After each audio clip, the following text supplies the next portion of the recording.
We can hear you.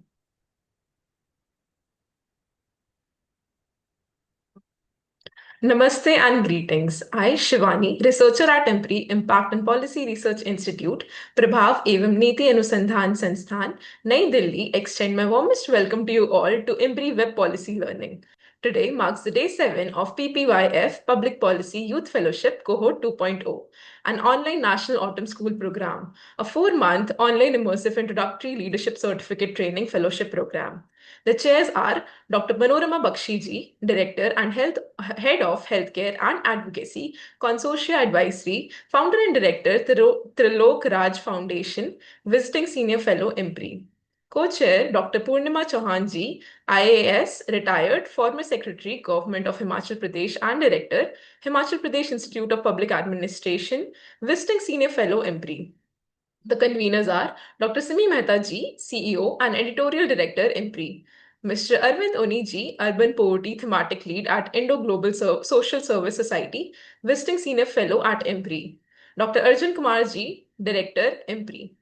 Before we begin, I would like to state the housekeeping rules. Please join the meeting on time. There will be a Q&A session after each presentation. Share your questions on the Q&A box. The questions must not be posted as an anonymous attendee. Ensure that your questions are precise. Refrain from making general comments in the questions to save time. To begin today's session, I would like to invite our chair, Dr. Manorama ji, to share her opening remarks. We welcome you, ma'am, and over to you.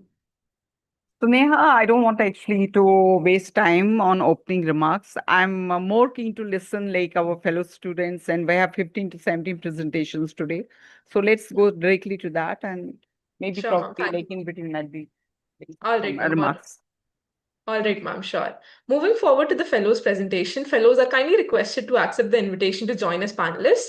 This will enable you to unmute and turn on your camera and share your PPT. All the best, everyone. Our first presenter is Shivani Chauhan, that is me. I request Sneha to kindly share the screen.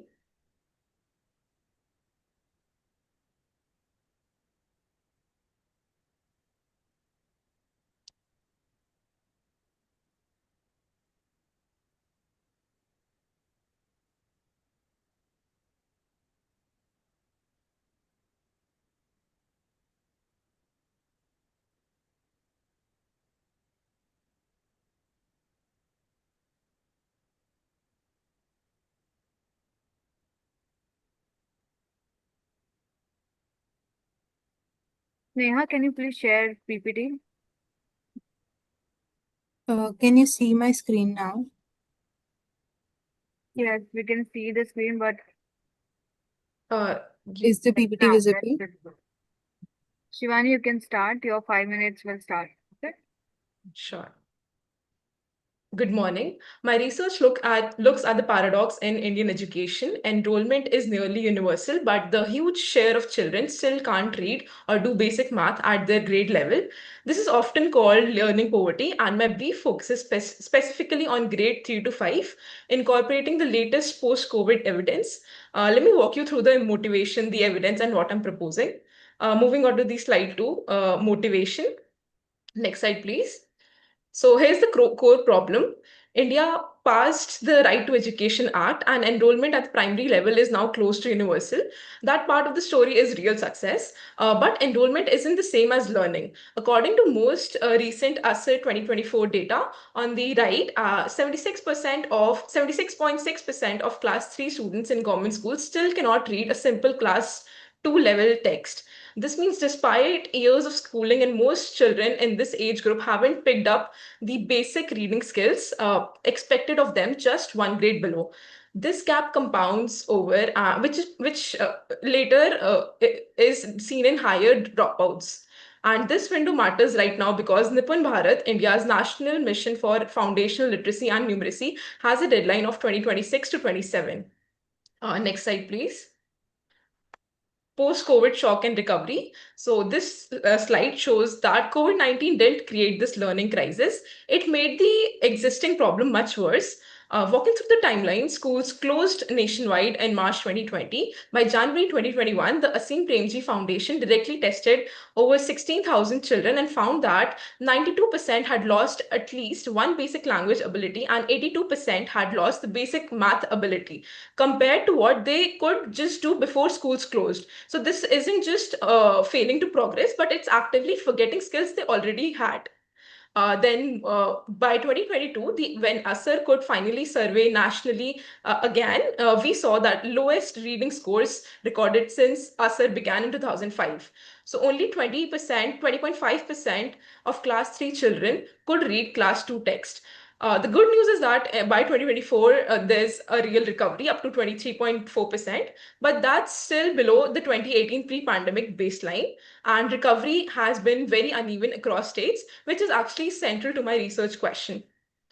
Then at the bottom, we can see that on average, in low and middle income countries has lost 37 weeks of instruction, nearly a full academic year.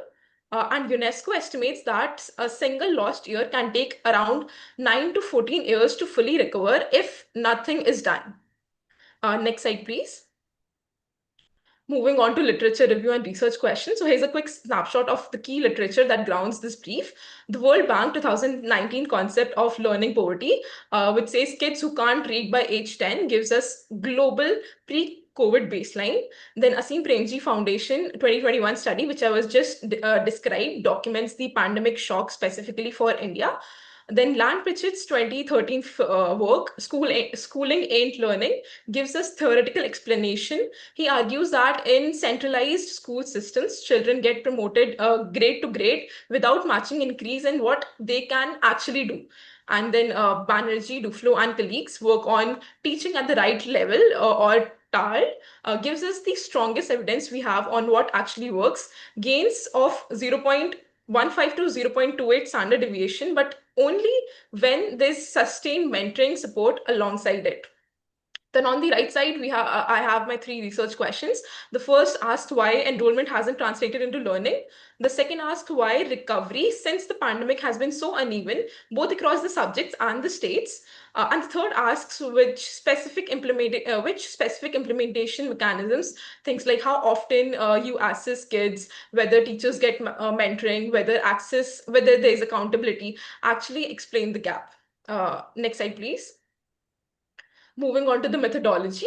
So this is a DEX-based mixed method policy analysis. I have systematically analyzed existing national data sets. First, I analyzed the secondary data through ASER, the government's NAS and Parak assessments, and Nipun's Bharat own monitoring dashboards. Secondly, I specifically compared the pre-pandemic 2018 baseline against the 2021 and 22 shock and the 2023 to 24 recovery data to isolate what the pandemic actually changed versus what was already a chronic problem. Third, I do a comparative analysis of high-performing states like Kerala and Tamil Nadu versus lagging states like Bihar and Uttar Pradesh to understand what's dividing the gap. And finally, I synthesize all of this into recommendations that are tied to specific delivery mechanisms and outcome metrics. Moving to the next slide, to the empirical findings. First, the 92% and 82% figures, that's the pandemic learning loss I mentioned earlier from the Asim Premji Foundation. Second, teacher absenteeism, nationally representative data from Madhuralidharan and colleagues found that 23.6% of teachers are absent from public schools during unannounced visits, costing the system around an estimated $1.5 billion a year. This points to a governance and monitoring problem, not just a resourcing problem. Third, the TAL, teaching at the right level, learning gains 0.15 to 0.28 standard deviations, which in education research is actually a very large effect size, among the largest ever recorded in the randomized evaluation in this field.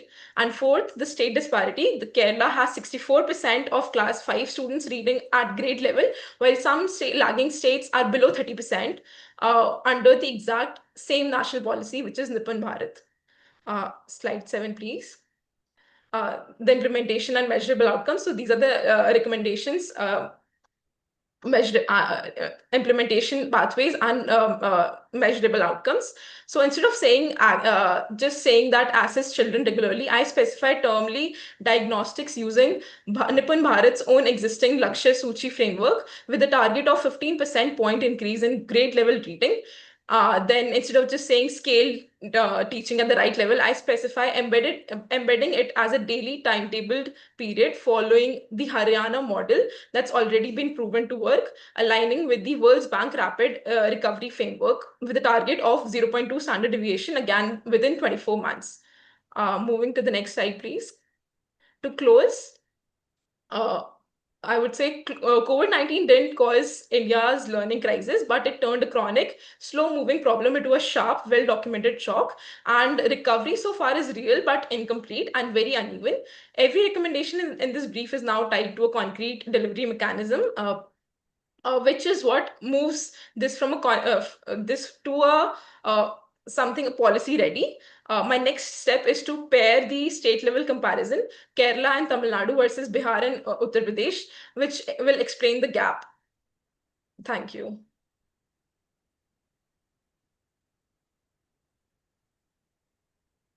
Thank you, Shivani. Shivani, I would like to know the reason of choosing these states like Kerala and Tamil Nadu versus Bihar and UP. Is it because of the educational, percentage like of the students? What made you choose these two states? At the primary grades, these states are the most best performing states, Kerala and Tamil Nadu. For the grades, I've chosen 3 to 5. For those grades, these states are the best performing states, and Bihar, while on the other hand, Bihar and Uttar Pradesh were the least performing states. That is why I've chosen these two contrasting states. Number second is Shivani, you spoke about, how, I would like to know how large the gaps have been. Like you spoke about enrollment is high, but learning poverty persists, like in your paper. So I need to know like specific learning outcome data. Like for example, is it state, rural, urban wise? Have you gone at like at different tiers or different rural and urban wise? What are the relevant disparities from block, district, and those kind of levels? Have you gone that deeper? That is No, ma'am, I've not establishing gone the that learning deeper. gap. I've just seen a state as collectively. I've not characterized into block and the district level. I've just taken it the state as a whole. Okay, and the brief proposes that the major, teaching at right level, like what Yes. your policy brief talks about. So how will the teachers identify each child's actual like learning level at each, class level? How are those? I think that in your paper you need to identify that as well. Like how are we going to identify each child's, actual learning level? Is it at the entry level or is it at the class level or should we retain them? A brief on that, if you can explain like what is the assessment, what will be the grouping or targeted, teaching methodology or reassessment kind of thing. Are you taking that into also like, consideration like? Ma'am, in my paper, I'll surely take all these into consideration. Right now, I have not gone that deeper, but in my paper, when I'll be writing it, I'll surely include all of that. Yeah, overall, this is a very good policy relevant concept, and you have actually done a lot of work. You have included a lot of data sets and all that. I would just a bit of like strengthening the evidence, specify the implementation architecture, like when you're talking about Tamil Nadu and Kerala, and then you're talking about the UP and Bihar. I would like you to, in the paper, specify the implementation architecture and demonstrate like how you are going to have the measurable indicators. What are the key indicators that you will like assessment, maybe towards the targeted pedagogy or maybe towards capacity of the teachers or something of that sort that will translate actually learning into the gains. If you can look at when you are choosing these states. Plus, I would also like to know a bit like post-COVID, like you have, I would like to know exact like how much has been the difference? Like you have said, there has been much difference like post-COVID when the students came back. So can you actually measure like what was the difference like before and after like within these years? If you can a bit talk about that like and gaps between, the pre-COVID baseline through and then post-24 level. If you can show that. Overall, very good presentation, Shivani. Sure, ma'am, I'll include all of that. Thank you, ma'am. Thank you for a valuable feedback. I'll incorporate all that into my paper. Thank you, ma'am. Next, we have Siddharth Singh. I hope I'm audible and visible as well. Yes, you are. I'll just share my slide. Just give me 1 minute.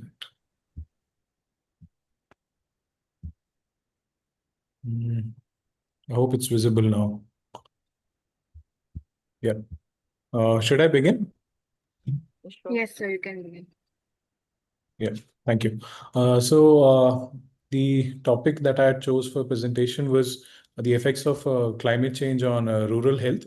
So I could not do my work entirely till now. So I have presented one of the pillars that I'll be utilizing for putting up in the entire paper.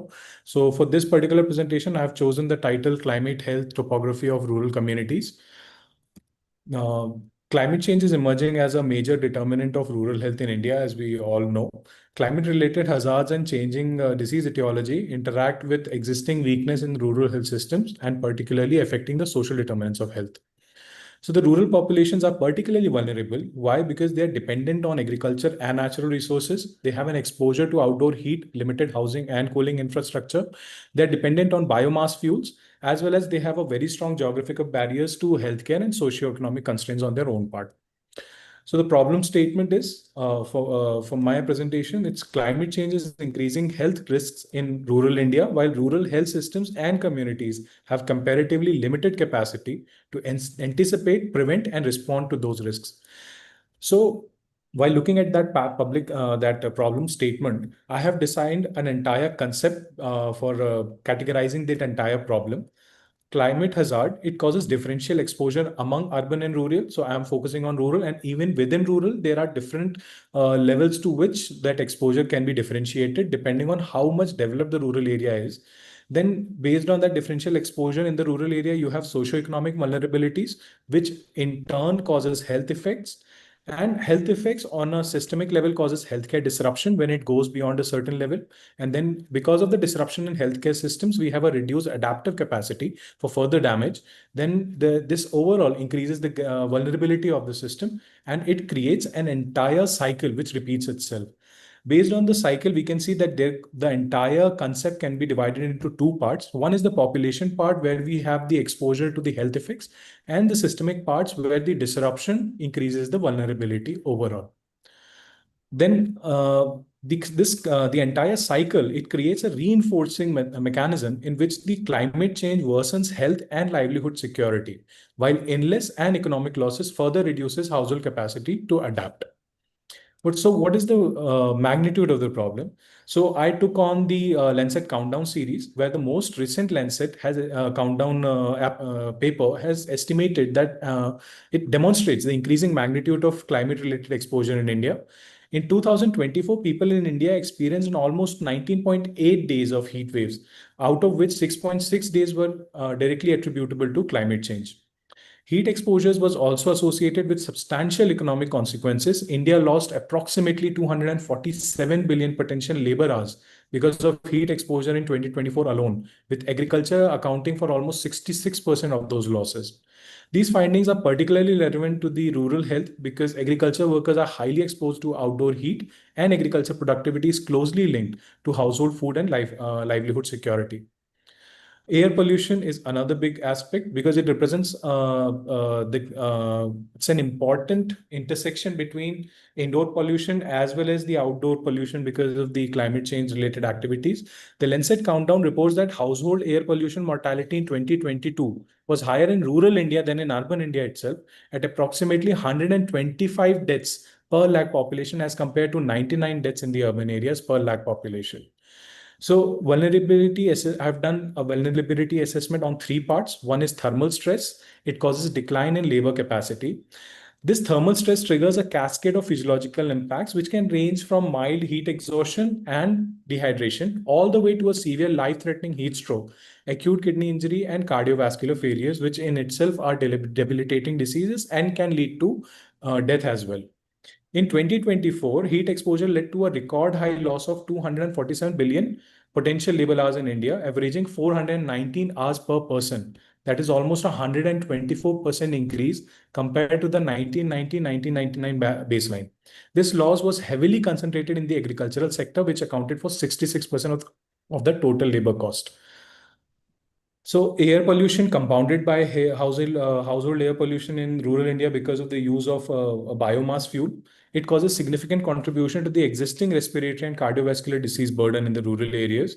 In 2022, household air pollution was associated with 113 deaths per lakh population nationally.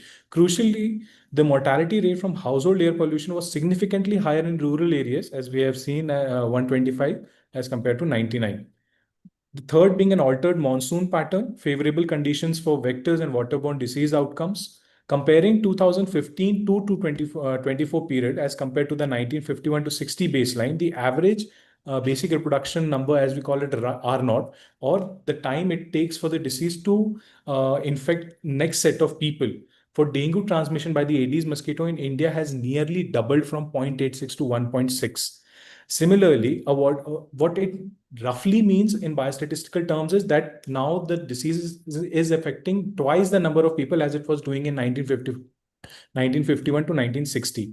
Similarly, waterborne pathogens are responding to warming waters as well. In 2024, the coastal areas environmentally suitable for the transmission of Vibrio bacteria, the pathogen responsible for cholera and severe diarrheal infections, was 46% higher than the 1982-2010 baseline. I could not complete the entire presentation because it's still in the middle of the course. The further aspects that I would like to include in my future presentation would be structural vulnerability. As we have seen, we have till now seen the epidemiological vulnerability. I like to include structural vulnerability in that, socio-demographic vulnerability, institutional vulnerability, and the operational gaps. I would suggest my own how to bridge those gaps and what is currently happening, as well as policy recommendations. These are my references. Thank you. Thank you. That's a very relevant, pertinent climate health system policy concept you have mentioned. But I feel that you have a very broad narrative wherein you have from climate related health risks to clearly define the framework from climate. So majorly, I would like you to stress some couple of things like as a policy person. Like, for example, you're talking about the policy problem. I would like few of the things, like the topic is currently very broad. You're talking about diseases, infrastructure, nutrition, gender, and other things. Like climate is increasingly health risks and rural vulnerabilities. One is like to make it, you can make it like that is just my suggestion to make it climate resilient for rural health systems in the central policy. Because suppose I am asking you simply one question, like if I will tell you that, okay, how can you make India's rural healthcare infrastructure and service more resilient? Like, for example, I will give you primarily like public health policy, climate adaptation policy. So these are few of the policy questions like you have to ask yourself. Like one is you have mentioned about the climate sensitive diseases like heat stress, vector-borne disease, malaria, dengue, वो सब आपने लाया उसमें. फिर आप कह रहे हो health infrastructure vulnerability. तो क्या आप like for example primary healthcare service है, how are you going to maintain those kind of things like extreme weather disrupts it? What are you proposing in the policy about that? Vulnerable populations, like when you spoke about the defining climate proofing. So how are we going to, is it like resilient infrastructure, continuity of essential services, or preparedness of the trained healthcare workers for that matter? Second, I would like you also to, like you mentioned somewhere about 40% of the districts face very high some climate risk or something you have mentioned. My question is, which source? Like you have said so many villages, X and Y, Z's. I think you need to mention either the source, like Lancet you said, but Lancet ne किन मतलब resources या geographies को this is based on, I would like you to clarify like what are the sources and explain the indicated geography in relevance to the health facilities that way like. And when we talk about the policy convergence, here you need to talk a bit about the convergence of the programs. Like, for example, how the inter-ministries, inter-departments or roles of the health, along with the climate, along with the environment, along with the disaster preparedness, along with the panchayats, along with the rural development, how are you going to identify these kind of coordination and what are the actual challenges in coordination? Are there some coordination breaks? Ma'am. So if you can make it like that kind of a, because it's a very good policy document and policy idea, but how we are going to make it like, Comprehensive, ma'am. yeah, comprehensive. Ma'am, And I- recommendations, how we can make it operational, like for anybody to take it forward, like policy. Indeed, wise. ma'am. Thank you, Siddhartha. Thank you, Overall, a ma'am. very pertinent idea. Thank you. Thank you. Thank you, ma'am. Thank you for a valuable feedback. Next, we have Sneha Sharma.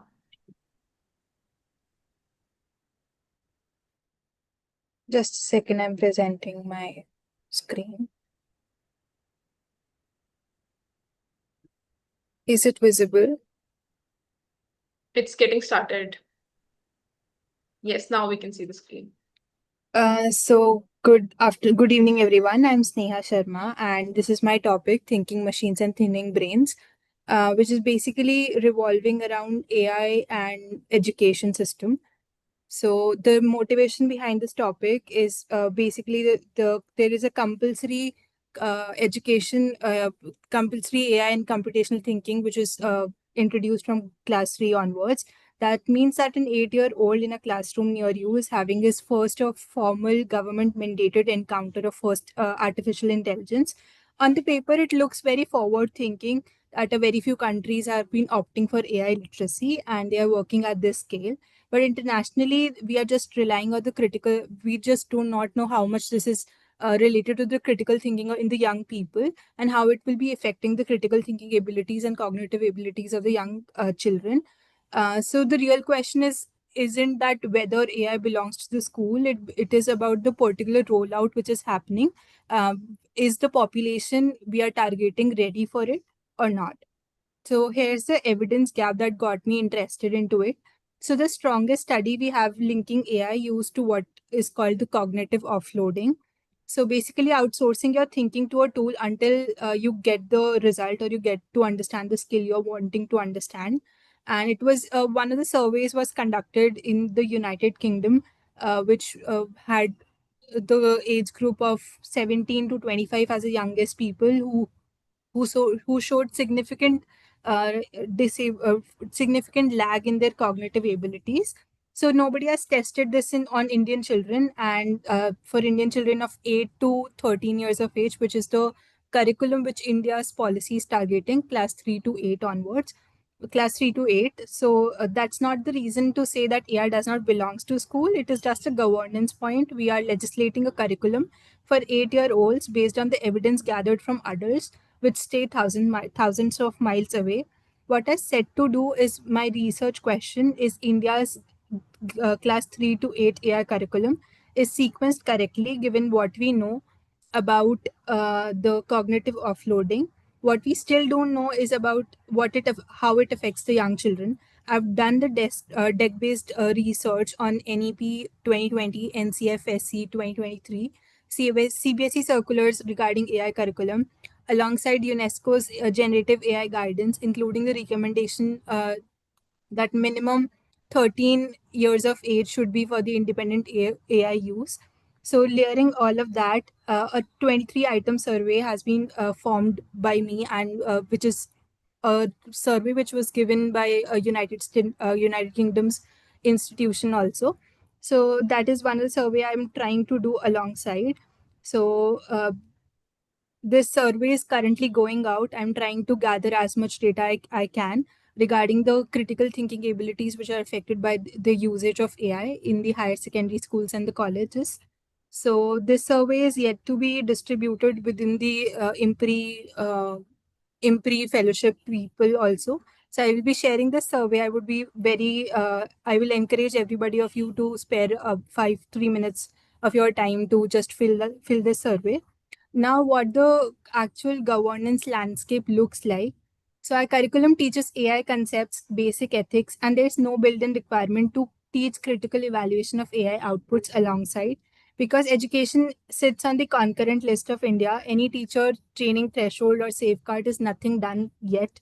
We already have a precedent of what happens to the curriculum outruns readiness. In South Korea, we can see that the AI textbook which was made compulsory, which collapsed within 18 months. So they faced a lot of loss, and 87% of teachers have reported that they are inadequately prepared for the given AI curriculum. So here's what I'm proposing. First, that the class 3 to 8 rollout of minimum trained teachers threshold as per the district using UDICE and Samagra Shiksha data. Commission on India specific evidence based pairing with ACER modules. I would also like for independence of CBSE curricular, that class 3 to 5 should mean that teacher mediated exposure and not an independent use of AI consistent with the UNESCO's guidance. Reform assessment in parallel with curriculum oral defense in class unassisted task. So the incentive of offload thinking to AI is addressed at its core. To close, it is not an argument against AI in schools. It is an argument for sequencing and getting the readiness for the evidence in place so that we do not repeat what happened in Korea. And class 3 is a very small group of children. So, and they are actually developing their cognitive abilities at that scale, at that age. So I would like to have more governance in this segment, that if are we infrastructurally ready for what we are doing.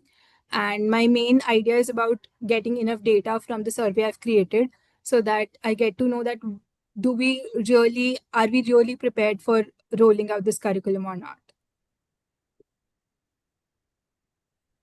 Thank you. Thank you, Sneha.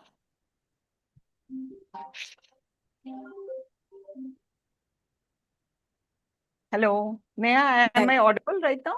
Yes, you're audible. Okay, so actually, this again is very, very, timely assessment, I would say, a timely and provocative educational policy. But for me, the paper needs to move carefully from concern of, AI-induced cognitive decline when we talk about to major evidence, distinguish between the correlations from causation and propose AI in education. Like, for example, at even though like she has used strongest base when she's talking about the AI in educational evidence, and then AI UNESCO's report and policy she discussed about. But my comment on this is that, for example, you have said about the cognitive decline. So when we say cognitive decline, you have to identify or at least measure like what are those 2 or 3 measurable cognitive declines that you are talking about, like learning outcome, those kind of what exactly you mean by cognitive decline? Is it the critical thinking decline, or is it the way people used to comprehend and memorize, or writing, or problems solving, or that kind of the concept you are trying to say is excessive dependence on AI weakens this cognitive decline. But here you have to establish it like what does cognitive decline actually mean? Second Okay. is when you are talking about establishing the evidence. That's good that you are also conducting a survey wherein you will come out with some kind of assessments, and you will come out with what possibly will come out of that research. And when it comes to the cognition to employability, right now we have said that reduced thinking could affect the future employability. But as of now, since AI has recently come up, so we are not very sure which skills actually employers are looking for. Like, for example, if the employer is only looking for those kind of skills, like maybe AI skills, Yeah. so which kind of skills will actually be impacting? Like, which skills are employers looking actually for, and which might AI strengthen?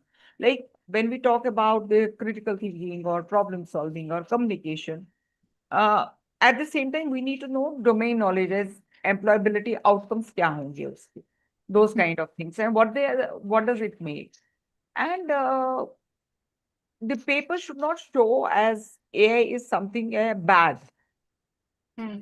The title creates a strong warning about the AI. Hmm.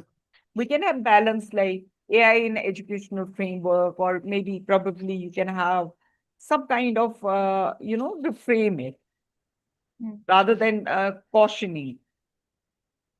So Okay, got that is it. one thing, but I think that in nutshell, I can say that before concluding that AI is causing the major or cognitive decline, let's demonstrate what cognitive ability is. And then future, like for example, because this is going to change overall if you are looking at from, for example, AI can help with research or brainstorming, or maybe use AI for assistance, Hmm. but preserve the human cognitive. I mean, the better policy approach should be preserve your cognitive, human cognitive effort, but use AI for assistance, like maybe for those kind of things. So if you Oh. can a bit like, or how AI literacy, how the teachers, how AI literacy assessment reforms and cognitive skills can come together, like AI literacy, like what is teach students how AI can be used responsibility. Then assessment reforms, like how we are going to do the assessment of the students, like about their reasoning and those kind of things. And how we can through AI also strengthen their this thing.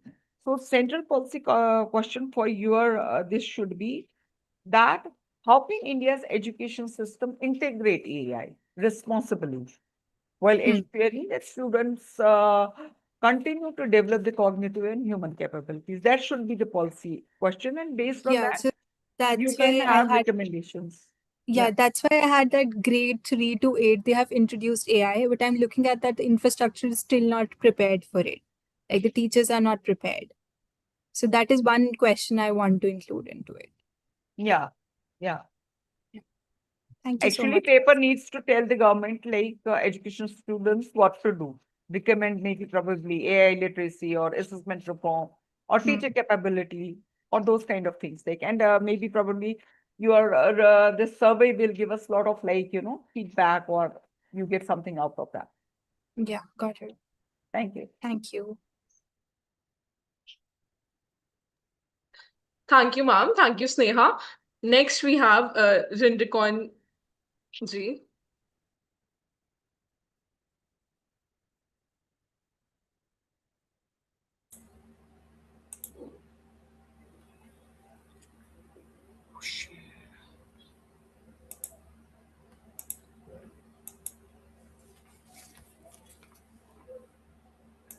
Uh, am I audible? Yes, you are. Is my presentation slide visible? Yes, it is visible. You can go to full screen mode. Okay. Uh, Good evening, respected Dr. Manorama, the host, and my fellow participants. I am Rinechon H. Shimre, and the policy that I am preparing to present today is titled Political Representation and Women in India, an Analysis. Since the time of India's struggle for independence, women across the nation contributed and played their part, even going above and beyond. And befittingly so, in the Constituent Assembly, even though it was limited in numbers, 15 women were members of the drafting committee, which emphasized the need for democratic equality in all perspectives. Likewise, even in the first cabinet, despite being male dominated, the health ministry portfolio was given to Amrit Kaur. However, despite the contribution made by the political participation of women, it was not until 1996 through the 81st Constitution Amendment Bill that effort for reserving 33% of seats for women was made after the dismal parliamentary representation of women that stood at just 6.5% in the 543 seats of the Lok Sabha. But it was not after the lapsing of the bill for 4 times that the demand for reservation finally saw the light of the day through the inclusion via the 106th Constitutional Amendment Bill in 2023. At present, in our 18th Lok Sabha, only 74 women have been elected in the 543 seats, despite showing that they were able to perform better and win in comparison to the male candidates. Even from the global perspectives, only 27.5% of all MPs are women, with progress of political representation of women stagnating at 0.3% for the past 2 years. Likewise, women leaders occupy only 23% of cabinet portfolios. At this rate, it is being pointed out that gender parity at the cabinet level would not be reached before 2077. Despite enough evidences that shows us that women in power and women representatives have been able to enhance the efficient administration and improve government's transparency with more accountability, there are challenges that impede the political participation of women. So my objective was to examine the challenges and factors impeding the higher presentation of women at the state legislature and the parliament, and to analyze the gap between the high participation of women in local bodies after reservation and the failure of translation into higher representation at the state legislature and parliament as corrected, to evaluate the capacity building programs, legal safeguards, and policy implemented or undertaken for effective enforcement mechanism for greater political representation of women at the state legislature and the parliament as recommended.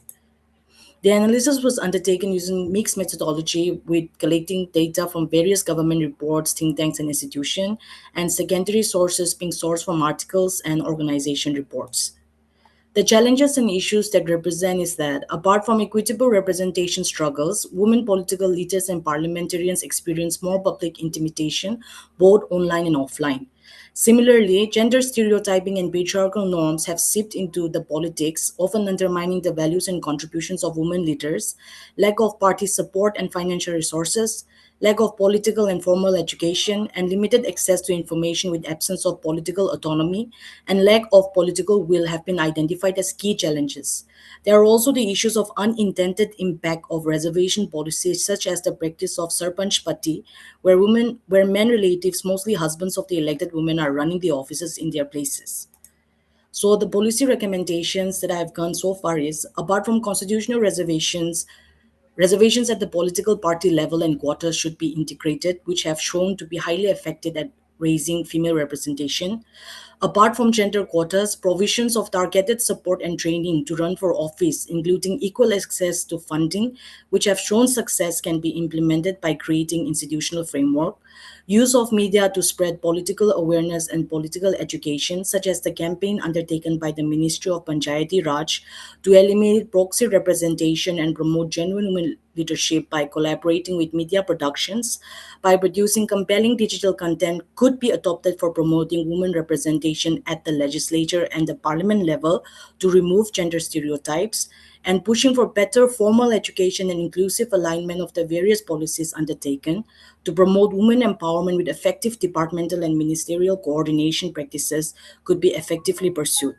Effective and continuous sensitization of policies and awareness programs regarding political participation and leadership of women across institutions right from the school level could be undertaken, which will further be re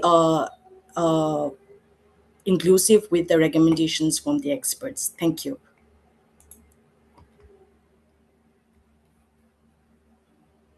Thank you so much, Shimri. Yes, ma'am. Shimri, yeah.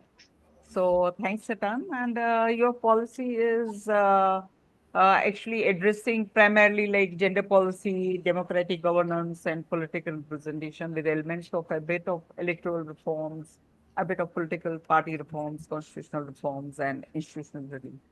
My comment to you is you need to sharpen your policy problem a bit. Like Okay. your abstract says that women are underrepresented in parliamentary and state legislators, but the current framing is too broad. Like what specifically prevents women from entering it? Like patriarchy, you said one of it. But if you can say a few of more, like for example, party nominations or maybe financing that does not allow them to sort of enter into, or maybe political networks and those kind of things, if you can sort of add into it.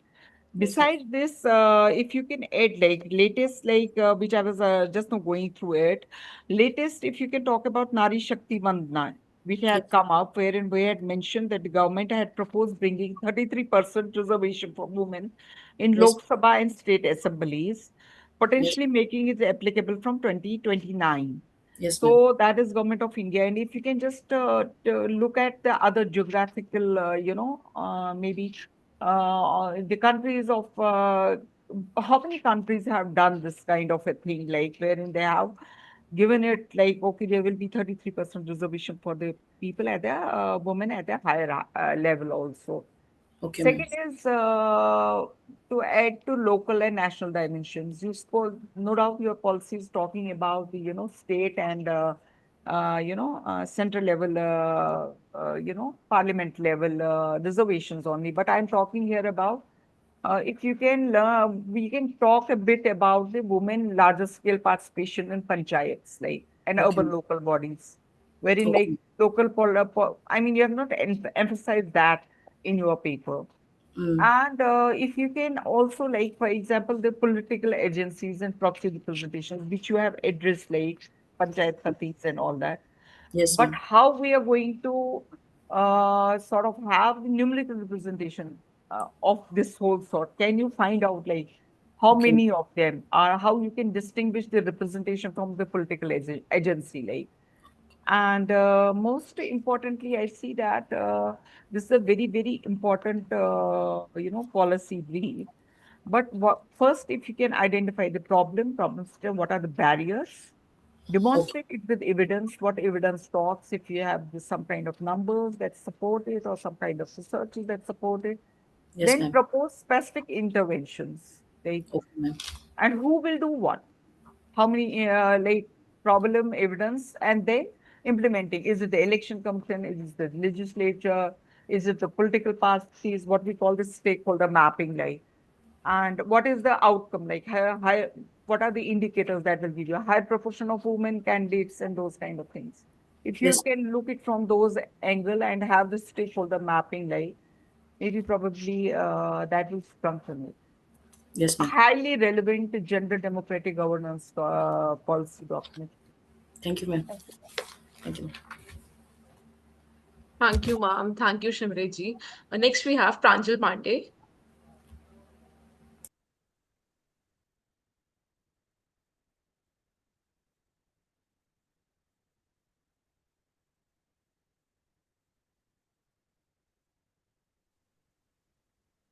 Hello, am I audible and visible?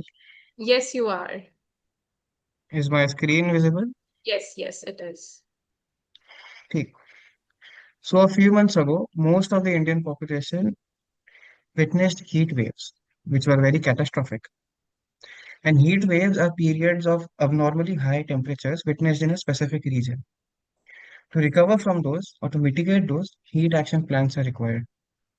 So with that, a very good evening. I am Pranjal Pandey and my topic is evaluating heat action plans in India. So the motivation for this topic, with over 75% of India's workforce exposed to dangerous heat, escalating summer temperatures, are devastating lives and livelihoods. Selecting this topic was important, stems from the urgent need to bridge climate science and local governance, to safeguard marginalized population and to protect labor productivity, and to build institutional resilience against future climate risks. So what are heat action plans? These are guidance documents that are prepared by the state, central or urban local bodies to prepare or respond to recover from heat waves. One of the most important functions is to direct scarce healthcare, financial, information and infrastructure resources to those who are the most vulnerable.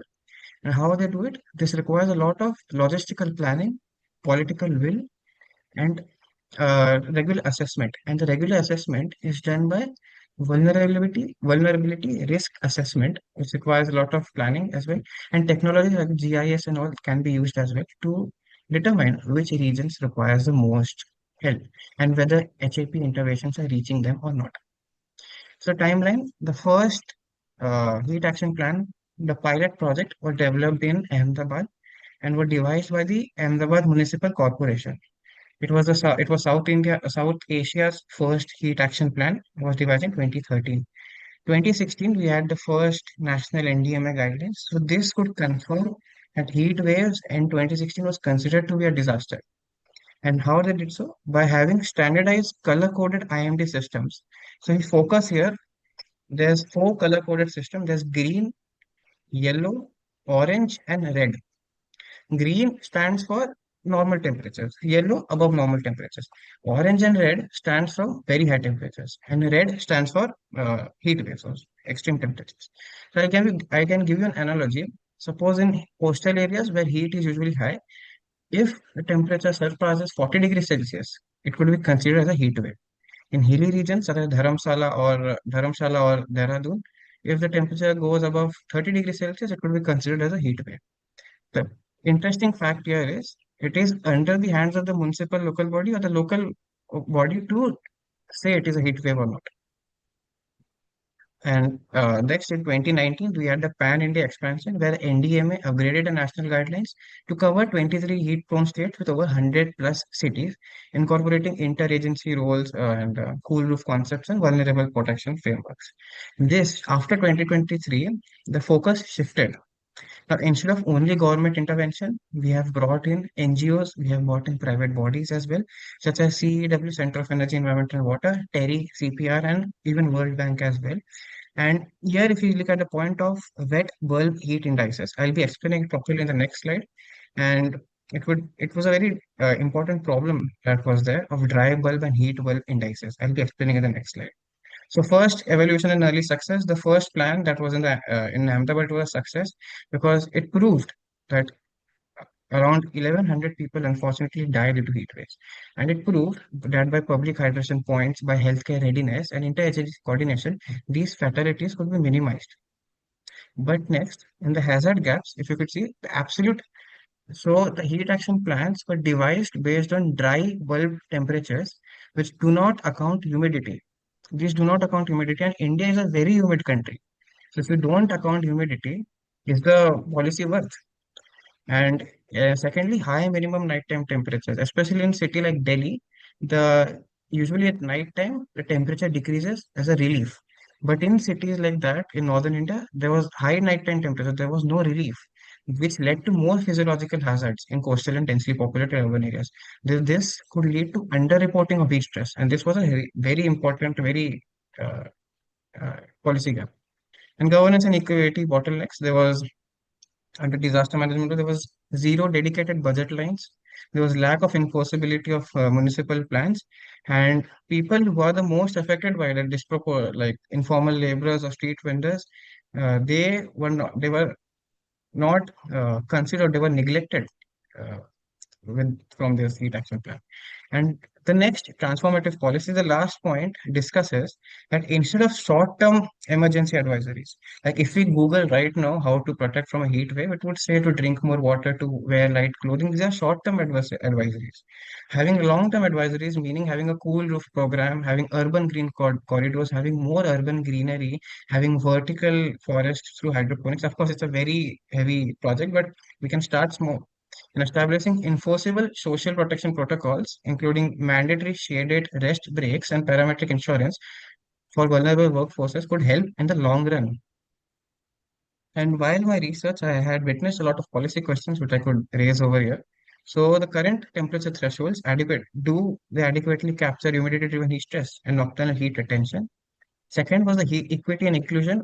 How effective do municipal action plan target and protect high-risk informal laborers?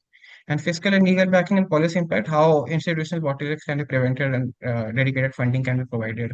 And policy impact, how evidence-based structural measures like cool roof green spaces give the highest reduction in heat morbidity, which could be explained in the next slide. Next slide. So methodology over here was secondary, it was completely secondary database research, systematic review. Most of the papers that were taken, reports were taken from TERI, CPR, and CEW, some from World Bank and some from scientific research papers. And comparative policy analysis was taken into consideration as well. Key findings, incomplete heat metrics. Most plants only measure daytime dry bulb temperature. I mentioned in the previous slide as well, daytime dry bulb temperatures do not consider humidity. Wet bulb temperatures do, and warm nights that prevent human body from cooling down. Severe equity blind spots, current advisories are generic and citywide. They fail to target high risk groups like outdoor daily wage workers, gig workers, street vendors, or informal blue collar, red collar workers. Lack of dedicated funding, heat action plans lack statutory backing, and reactive and long-term solutions. Most municipal focus on the temporary relief, drinking water kiosk and just sprinklers and all. But long-term cooling solution like cool roof, which requires intensive effort and funding, are usually not considered by them. So my recommendations for this topic would be to localize heat health metrics, transition from simple dry bulb temperature cutoff to composite high indices, integrating relative humidity, wet bulb temperature, which takes humidity into consideration so that the values that we get would be proper. And high and minimum nighttime temperature should also be considered. Targeted labor safeguards, mandate enforceable midday work pauses, on-site shaded hydration shelters, parametric micro insurance to financially protect vulnerable daily wage workers. Passive structural cooling, scale high albedo. I like to explain over here. High albedo means high reflection. So in environmental science, there's a concept that if the light is reflected more, the land surface temperature is reduced. But if the light is absorbed, heat is absorbed, light is absorbed, radiation is absorbed, the land surface temperature is increased. So the main topic over here is high albedo school roof clothing, which would be more reflective in nature, which across low income informal settlements to lower indoor heat. Statutory backing, ring-fenced budget, municipal ring-fenced budget is a concept where a specific amount of money is put into dedicated bank accounts so that they won't be tampered with. Usually in budget cuts, these funds are taken away, but in case of ring-fenced budget, these budgets won't be taken away. So there would be proper implementation throughout prolonged period of time. In conclusion, India must shift from short-term summer emergencies to permanent, well-funded urban planning. Building true heat resilience requires accurate local warnings that include humidity, cooler neighborhoods with reflective roofs and green cover, and strong legal protection with income support for at-risk outdoor workers. Simple alerts save lives, but long-term structural changes protect our cities and ourselves. That's it from me. Thank you. Thank you so much, Pranjal. I think that your paper is really very good, but it has too many, too many things happening at once. Like you're talking about heat waves, then you're talking about urbanization, agriculture, energy, then heat action plans, disaster management, green infrastructure, community adaptation. So this makes it difficult to produce as a sharp policy topic. Right? For example, choose a policy intervention that you want to evaluate rather than trying to evaluate everything related to heat waves, because these are all things that are impacting the heat waves. So what is it that you want actually, like maybe heat wave risk, maybe state-wise like or geographically wise, heat wave action plans, then maybe probably how are these designed? That is very important. Then the issues concerning the implementation. How are they implemented and what works and what doesn't work?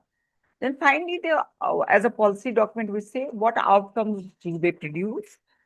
And based on that, you can say how should heat action plan be improved? Like, for example, if you want, I would suggest like a kind of framework wherein you'll first look at the assessment angle. Like, okay, what is the risk assessment of high risk locations, which you mentioned, like, or high risk populations? But then, what are the early warning signals? How early they have to be given, and how effective they have been? What does your data talk about? What does your evidence talk about that? Maybe probably 15 days before, or 5 days before, or 10 days before. And what should be the public communication? I mean, yeah, public communication and, when we talk about local language, are the warnings understandable? What does our evidence talk about reaching the vulnerable groups? So what should be the communication for XYZ state? Then, for example, are hospitals and health workers, like agencies, prepared when we talk about the health preparedness and those kind of, and about like you have to distinguish between the targeted populations, targeted protections, and those kind. And ultimately, like if you will ask me, like what the assessment should be, it should be your policy should be highly relevant environmental and public policy, but it needs to have broader boundaries. Like, for example, the broader discussion of heat waves to a systematic evaluation. Heat action plans demonstrate which policy measure or work for whom, what, under what conditions, and those kind of things you have to address. Probably I would like it to have some kind of, I see like where exactly funding comes, coordination क्या होना चाहिए, staffing क्या होनी चाहिए, implementation gap कहाँ पे है.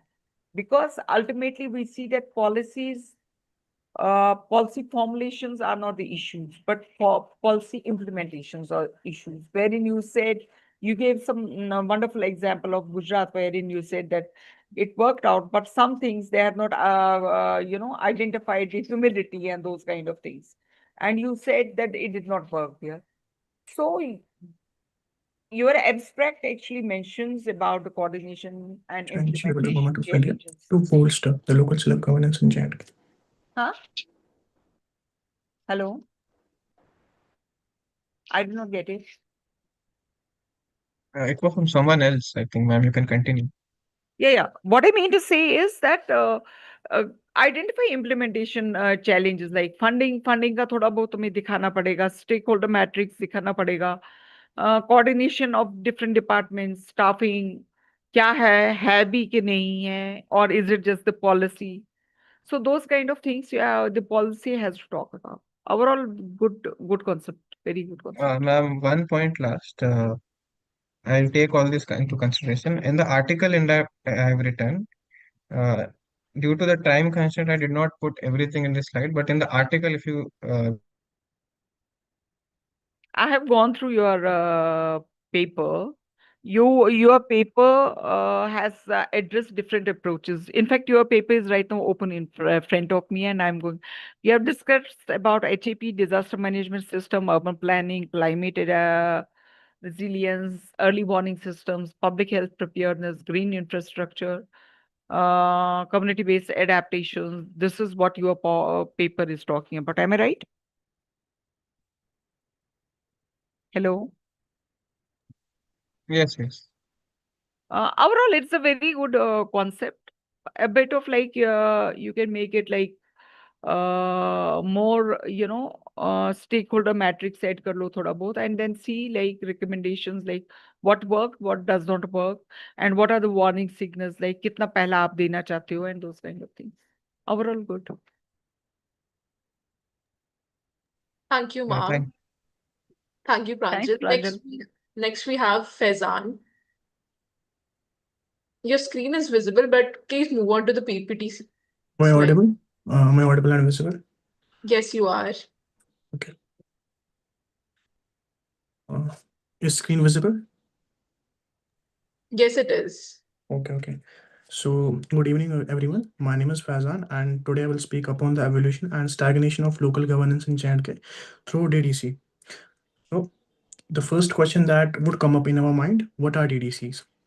So, it's a distinctive model which are initiated by the Government of India back in 2020 and to bolster the local self-governance in J&K.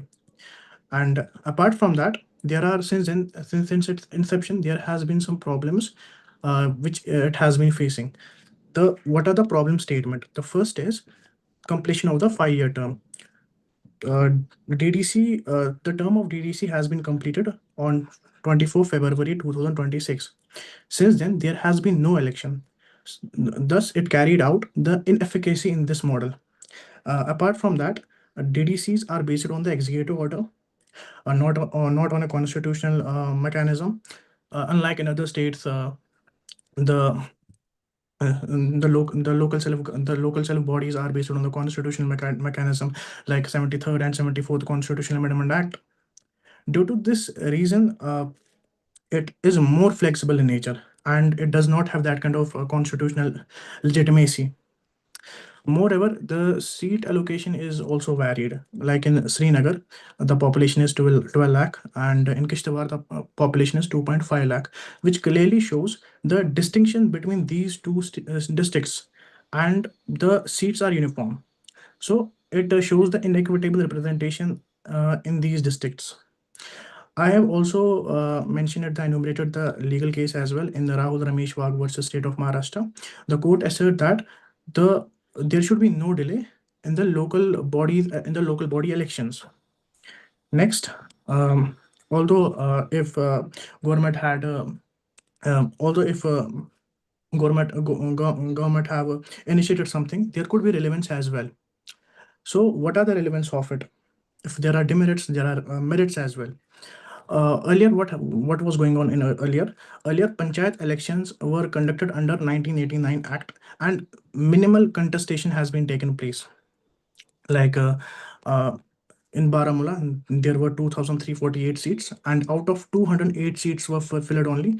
And in Kupwara, there were 1,695 seats, and only 152 seats were filled. And likewise in the Srinagar, there were 759 seats, and only 53 seats were filled. We showed some kind of repercussions at that time, and this information I have taken from the Chaudhary 2001.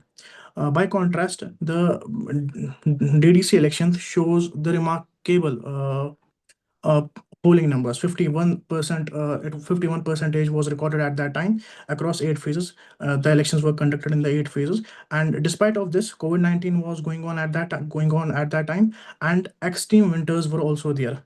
Still, people showed a huge number of participation at that time, and special voting booths, transport, and voting facilities were also arranged for Kashmiri migrants so that their rights could be also ensured, and they also participated in this election. And this information I scoop out from the state election commission के compendium से.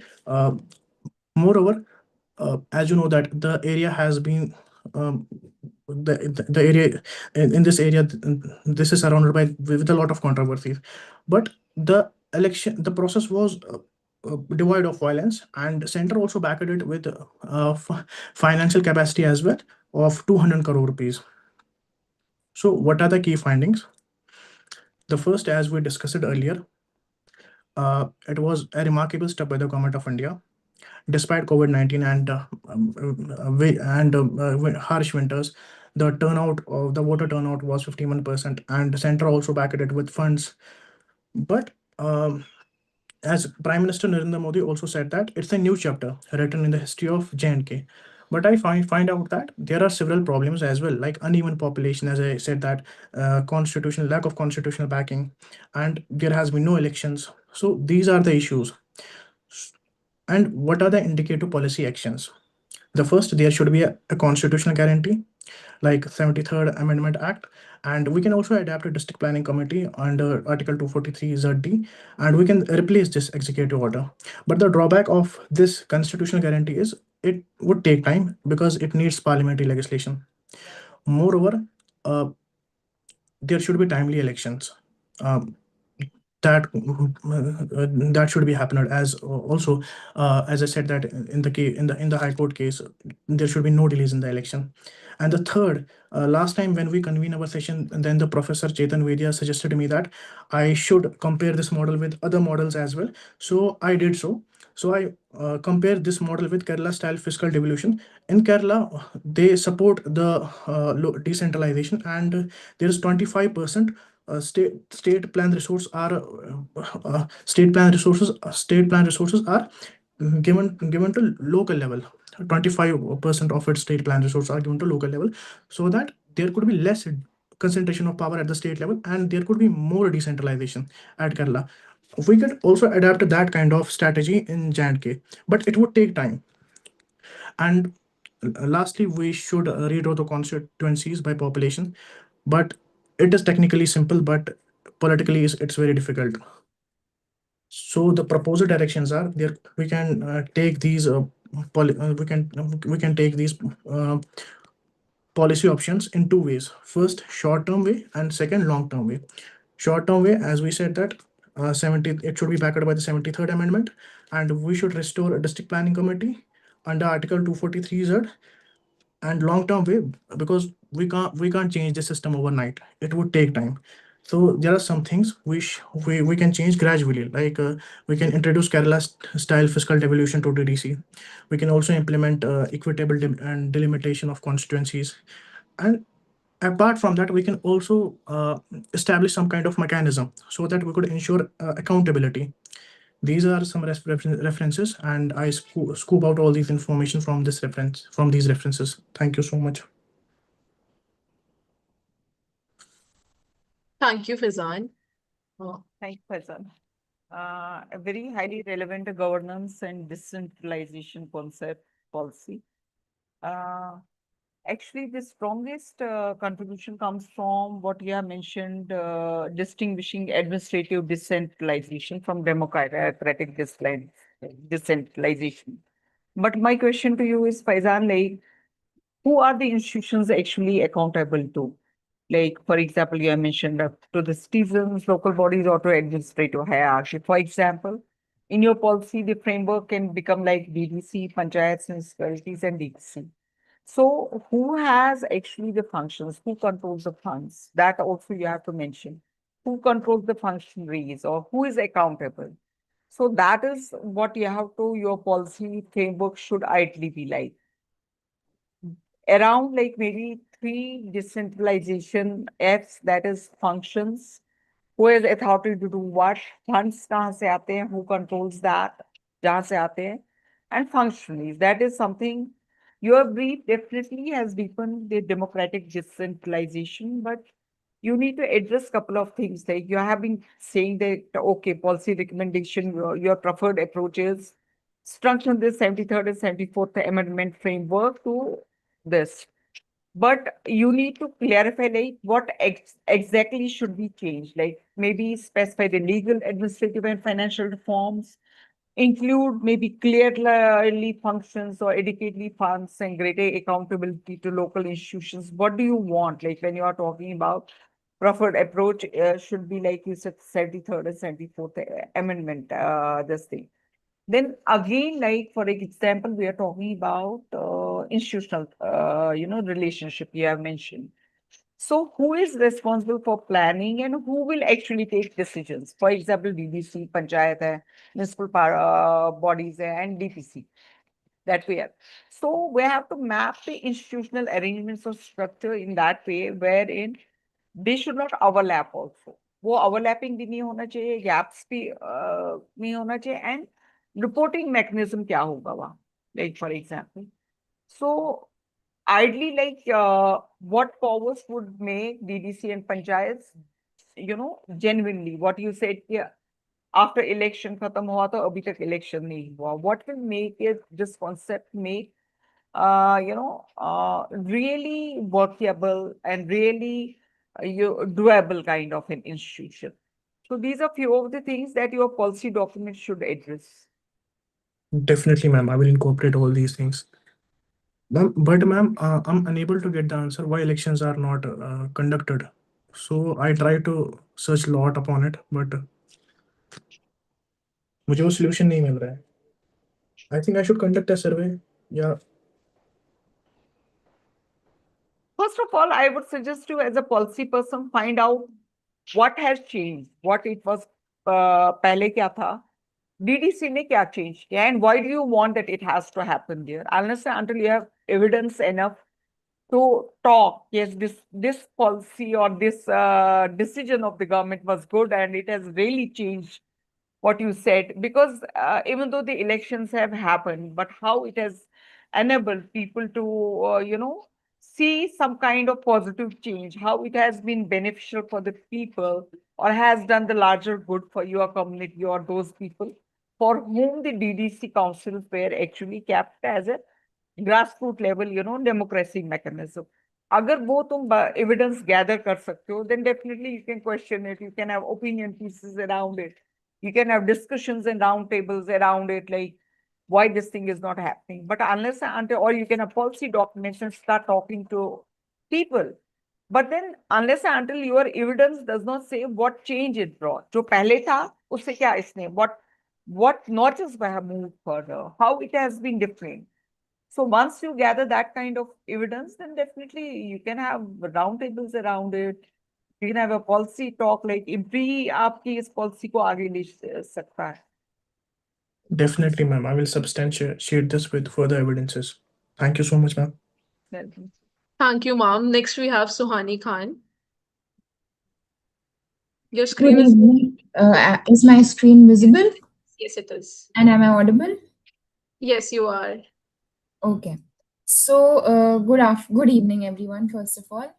I am presenting on bridging the gap between policy and practice in India's child protection services. And the central argument of my research is that India has strong child protection laws, but the institutions which are responsible for implementing them, they lack the staff, they lack the funds and coordination, which is needed to make these laws work. And the result is a gap between what the law promises and what children actually experience. um, Moving on, 1 second, sorry. Yes. So India has three main instruments for child protection. First is the Juvenile Justice Act of 2015, and it provides the framework for care, protection, rehabilitation, and social reintegration of children who are in need of care and protection, and as well as children in conflict with the law. And second is the POXO Act of 2012. It addresses sexual offenses against children and establishes special codes for speedy trial. Third is the Mission Vatsalya, which is the government's umbrella scheme for strengthening child protection services and institutions across the country. So, on paper, this is really comprehensive. The framework, it establishes clear responsibilities for institutions, and at the state and district levels, child welfare committees, district child protection units, and child care institutions. And these bodies are supposed to identify children in need, make decisions about their care, coordinate services, and ensure rehabilitation. But the problem is that a law on paper is not the same as a child in care. Like implementation is where the framework it actually breaks down. Uh, so the CAG audit of Delhi, which was tabled in March 2026, found significant gaps. First was the staffing. In government-run childcare institutions, staffing shortages reached 76% in critical roles like probation officers, counselors, and educators. So that means 3 out of every 4 positions were empty. Second is the district child protection units had vacancies ranging from 16% to 63%. And these are the units which are responsible for coordinating child protection services at the district level. Third is the financial gaps. Between 2018 and 19 and 2020 to 21, 22 to 38% of allocated funds remained unspent, and the budget proposal were submitted months late. So funds were released well into or even after the financial year. So staff salaries were delayed, food provision was affected, counseling and education services that children needed simply were not being provided. And this was not because the money was unnecessary, it was actually because the system actually somehow failed to deliver it. And the audit also found that the district child protection units mandated to maintain district wise databases and did not create such records in any of the 4 units reviewed. So child welfare committees failed to consistently track children after issuing care orders. And now let me bring Kerala for comparison. So Kerala, because Kerala is often held up as a model state with better social indicators and governance. And if similar problems exist there, it suggests that this is a national issue, not a Delhi specific one. So the 2025 Kerala CAG audit, it examined the integrated child protection scheme and other child protection schemes, and it found weaknesses in funding flows, structural implementation, rehabilitation, and also monitoring. And similar patterns were in Delhi. So the Kerala audit actually had a broader scope. It was covering multiple schemes. So direct comparison of specific numbers was not possible, but the patterns are consistent across both the states, which suggests that governance and implementation challenges remain as a national problem. And nationwide, India Justice Report found that across 292 districts providing usable data, only 142 legal cum probation officers were reported, despite every district being required to have at least one. So, in practice, this means many districts have no probation officer at all, and those who exist are very overwhelmed. And the same report found that across 166 childcare institutions, only 810 of the 1,992 mandated inspections had taken place, and which is only 54% of children in care institutions receive formal schooling. And so, what do we do about this? The brief does not argue that India needs another child protection law. The Juvenile Justice Act, the POCSO, and the Mission Vatsalya already establish good institutional responsibilities. The challenge is making these responsibilities operational. So, three things need to happen. First is we should strengthen human resource stability, which is we need to fill vacancies, we reduce staff turnover, and ensure that frontline staff receive appropriate training, and this can be done through better implementation of the existing Mission Vatsalya staffing framework. And second is improved fiscal transparency and accountability. So we need a structured system tracking fund release and utilization from the ministry to the state to the district. And this would help identify delays earlier and allow corrective actions before service delivery is affected. And third is to establish clearer interagency coordination. We need standard operating procedures between DCPUs and the child welfare committees, police, and childcare institutions, and an integrated case tracking mechanism would reduce the risk of cases stalling between these institutions. So my research, it draws on three main sources, which is the CAG audit of Delhi from 2026, the CAG audit of Kerala from 2025, and the India Justice Report. And the broader argument is that the gap between policy and practice, it is not the fault of individual institutions or personals alone. It is produced by the interaction of human resource constraints, financial management failures, and fragmented administrative systems. So by comparing Delhi and Kerala, my research aims to understand how these factors operate in practice and identify realistic reforms that improve child protection delivery using the institutions and legal framework that already exists. And for the children in this system, the gap between policy and practice is not abstract. It's actually where they live, and it's time that we closed it. So thank you. Thanks so much, Sohani. Yes, Your ma'am. your policy is actually very strong, and your policy topic is very well defined. Thank you. Policy problem. But you have mentioned, like, you have given the example of Kerala, wherein you said implementation gaps exist there. So I would like to know more about what do you mean by implementation gaps? That's one. Because you have to show, like, for example, when we do, is it that we don't have identified SOP standard operating measures? Is it that the indicators are not well identified? Or is it we don't know, like, what are the key roles? The people don't know the key roles. We don't have the mechanism of the governance, so monitoring and evaluation is not there. So what is it that we are talking about? Or is it that people don't have understanding of it? When you're talking about the comparing like DEPSHU and CWC, for example, first of all, we need to compare like what DEPSHU and CWCs are mandated to do, what happens on ground. Like, for example, you mentioned that what are their roles actually? That we need to identify in a policy. So policy problem definitely, when you talk about implementation gaps, we have to give 2 or 3 specific failures at maybe the geographies you have chosen. Then when you are talking about focus on DAPSHU and CWCs and Mission Vatsalya. So Yes. what are these institutions actually happen to do, and what is it, how we are going to sort of find the gaps actually, what they are supposed to do and what is missing? Staffing, they have mentioned that, okay, 1/3 or around, like you said, 76% or above 70% Yes. are Yes. missing. And you said almost 3 and 4 are missing, which is, you have identified that. Yes. But when you spoke about those, you have to identify, like, what are the minimum staffing norms? Like, Okay. ठीक है, इतना कम है, लेकिन minimum क्या है? Mhm. Is it the timely recruitment, or is it the we don't have funds, or is it the regular capacity building is not happening? So how many identity vacancies should have been at those places, and what are the skills that are missing? It's not that we have the people there, but is there something that on skill front they are missing?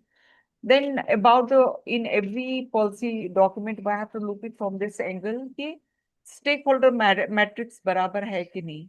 What are the referral protocols? How do they coordinate between? What is the coordination mechanism? Do different departments coordinate with each other? So those kind of things. Accountability norms may like who is accountable for what? When you say that weak accountability is identified, what do you mean by performance measure? Like do they have those kind of performance indicators? और अगर indicators है तो उसका standard operative measures है कि नहीं है? So those Yes. kind of things. And if you can study, 3, 4 different states, like, and what it shows the different kind of, structures across, like, maybe Okay. that will make it a bit. And overall, a very good document. Thank you, So, ma'am. yes. Thank you so much. Thank you, ma'am. Thank you, Suhani ji. Next we have, thank you, Megha ji. Next we have Manvi ji.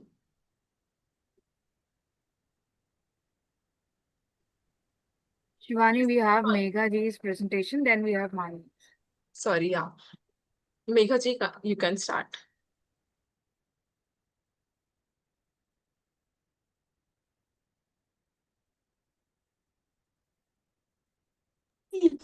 So, good evening, everyone. Can you hear my voice? Yes, you're audible. Hello, everyone. Thank you so much for being here. So, uh,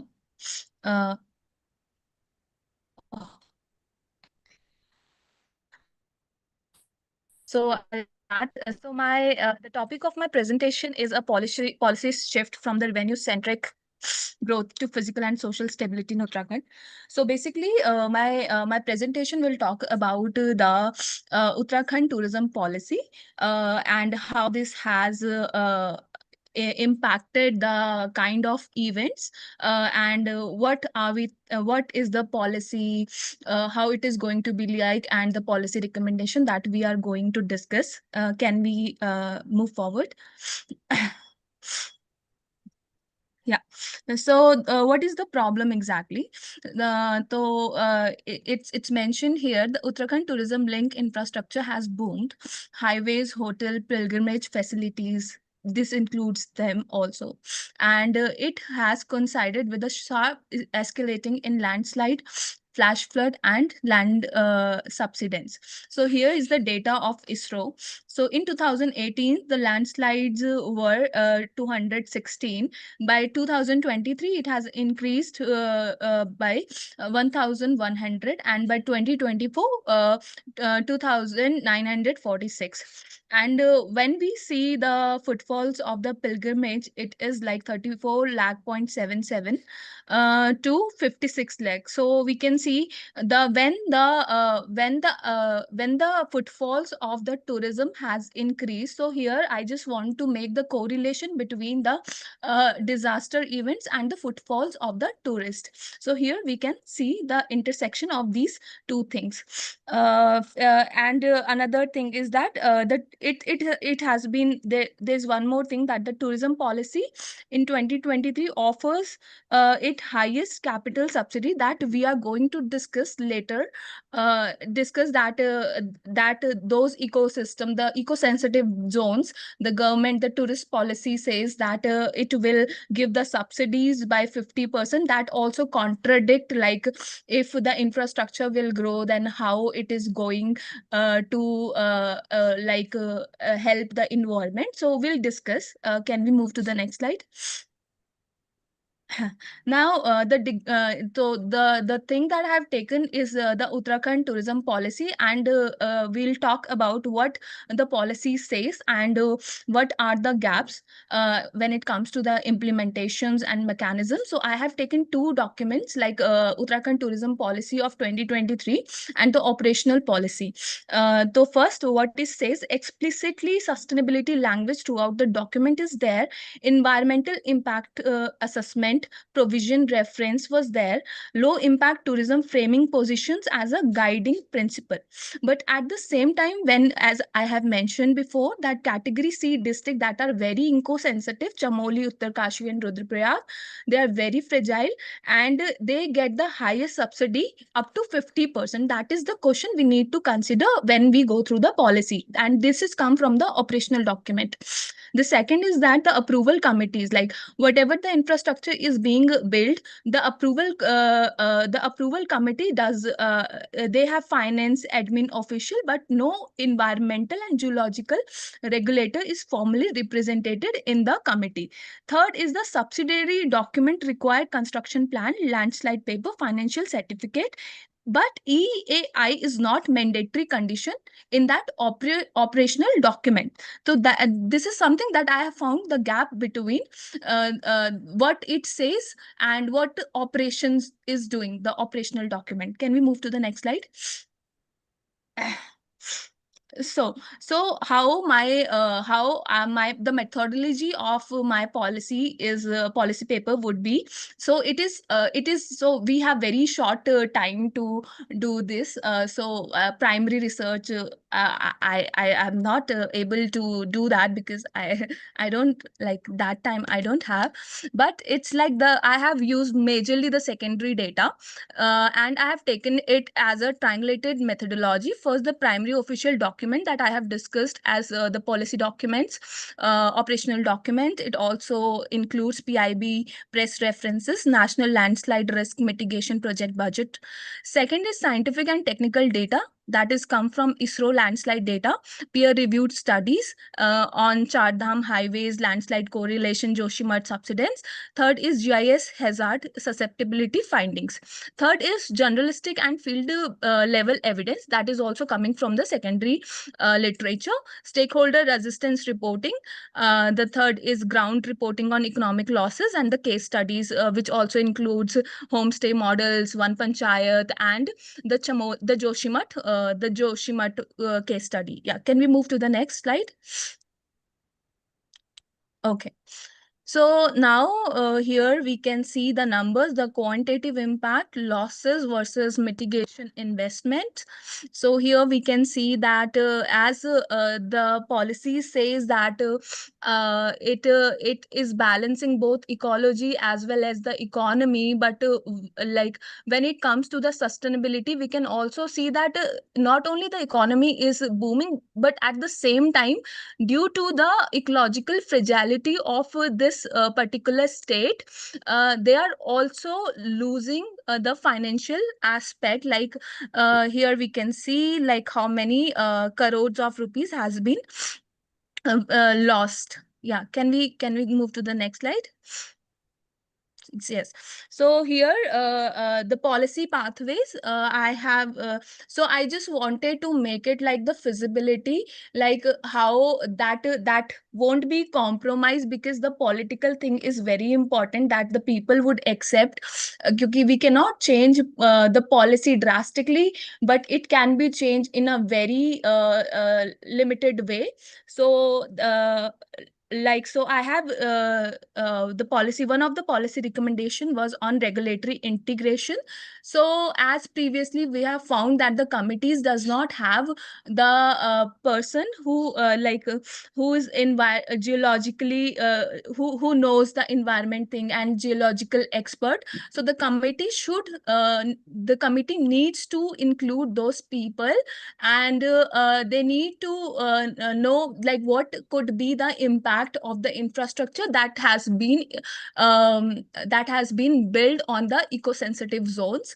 Second, on the incentive recalibration, so it does not talk about that we should not give the incentives to the type C categories of type C categories district, because these are the eco-sensitive zones. So I was also thinking that we can remove it, but I don't think we can, because the politically and the socially it is not possible. But at the same time, we can the thing that recommendation which is coming to my mind was that we cannot change it, but we can add some documentation, like the infrastructure they are making, the environmental impact assessment should be there, especially on those districts which are eco-sensitive, which comes under category C. And the third is community and institutional co-participation. So what is happening, that the infrastructures is being built without the consideration of the local people.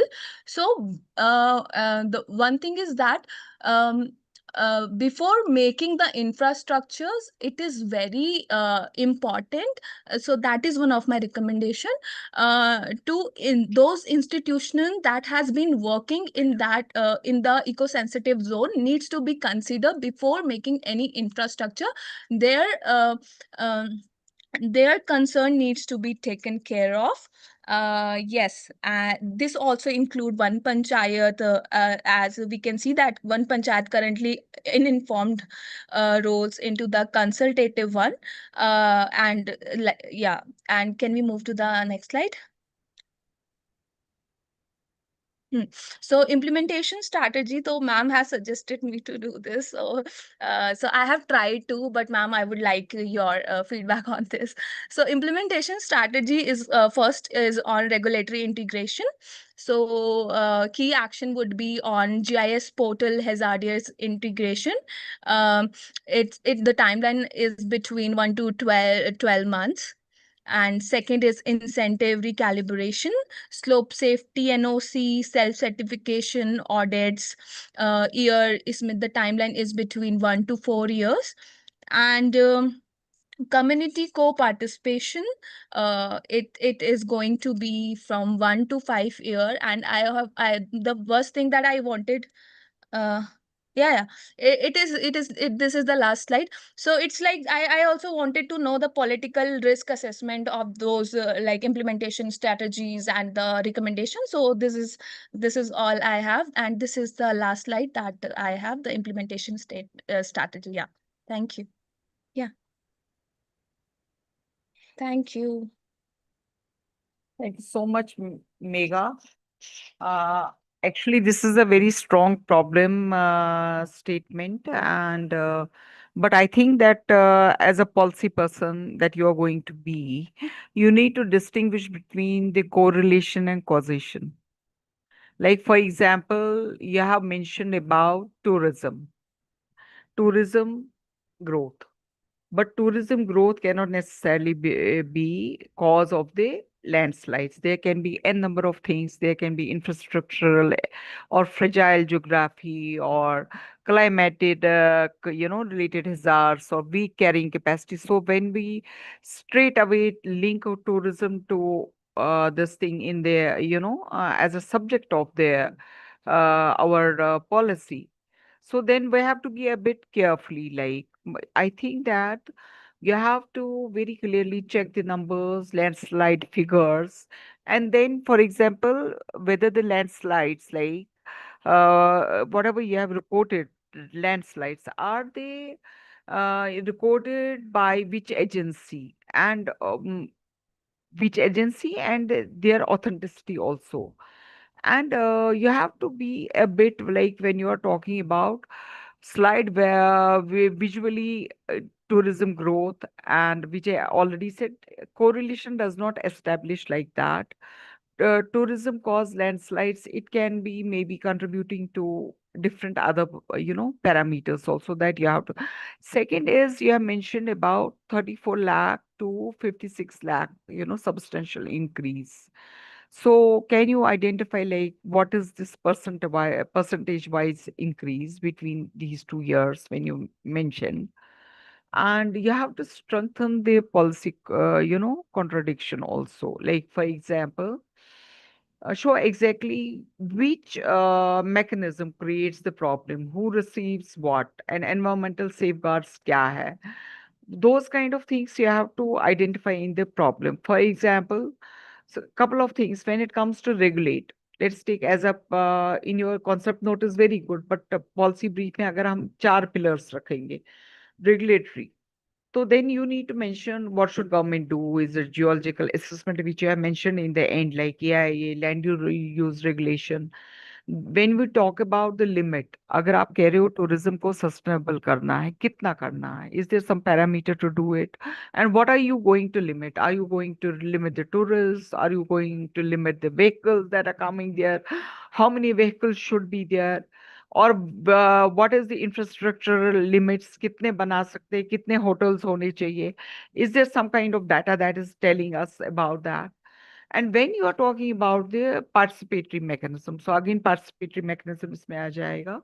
When you are talking about the one panchayats, like, तो one panchayat में उनका role क्या होगा? Will it be decentralizing, or what will be their role vis-a-vis like looking into the participatory planning, or when those kind of like we are involving them, आप किस level पे उनको involve करते हैं? And is it doable looking at the structures we have? So your policy should address all that. And ultimately, how are you going to build the resilience? How are you going to prepare, like, climate adaptation, resilient infrastructure, disaster preparedness? अगर आप ये कर रहे हो, so what, in what way you are preparing the risks, like that there needs to be a risk mitigation plan also. So what all are those parameters that I think that you need to address that to make it more, strong policy document.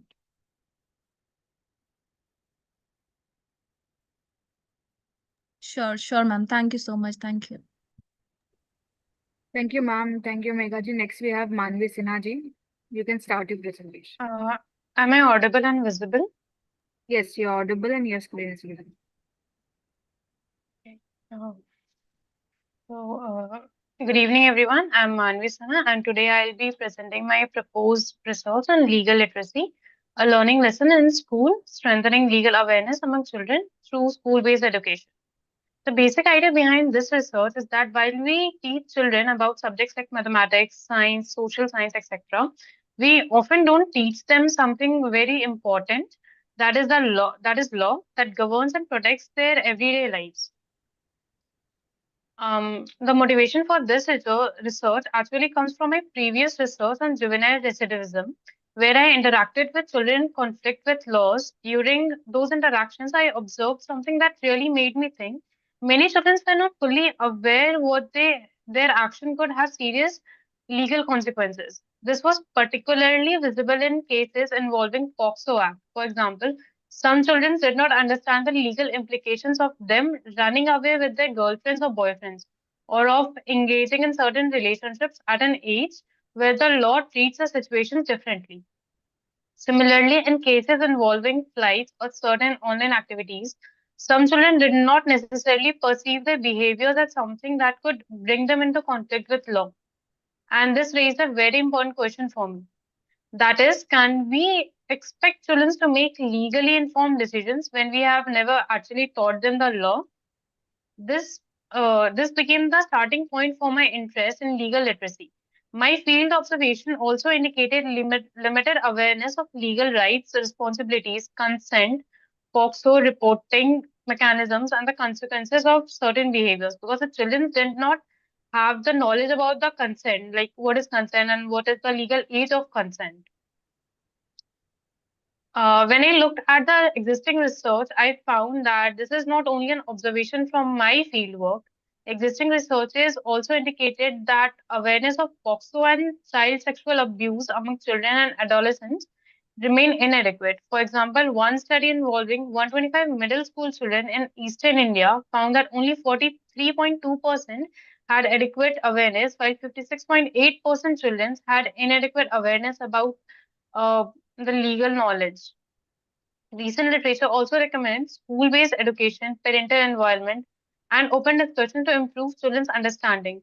Because when they get in, because the children learn first from their parents. If their parents motivate them or have some legal awareness, then the children can be mitigated from becoming in conflict with laws.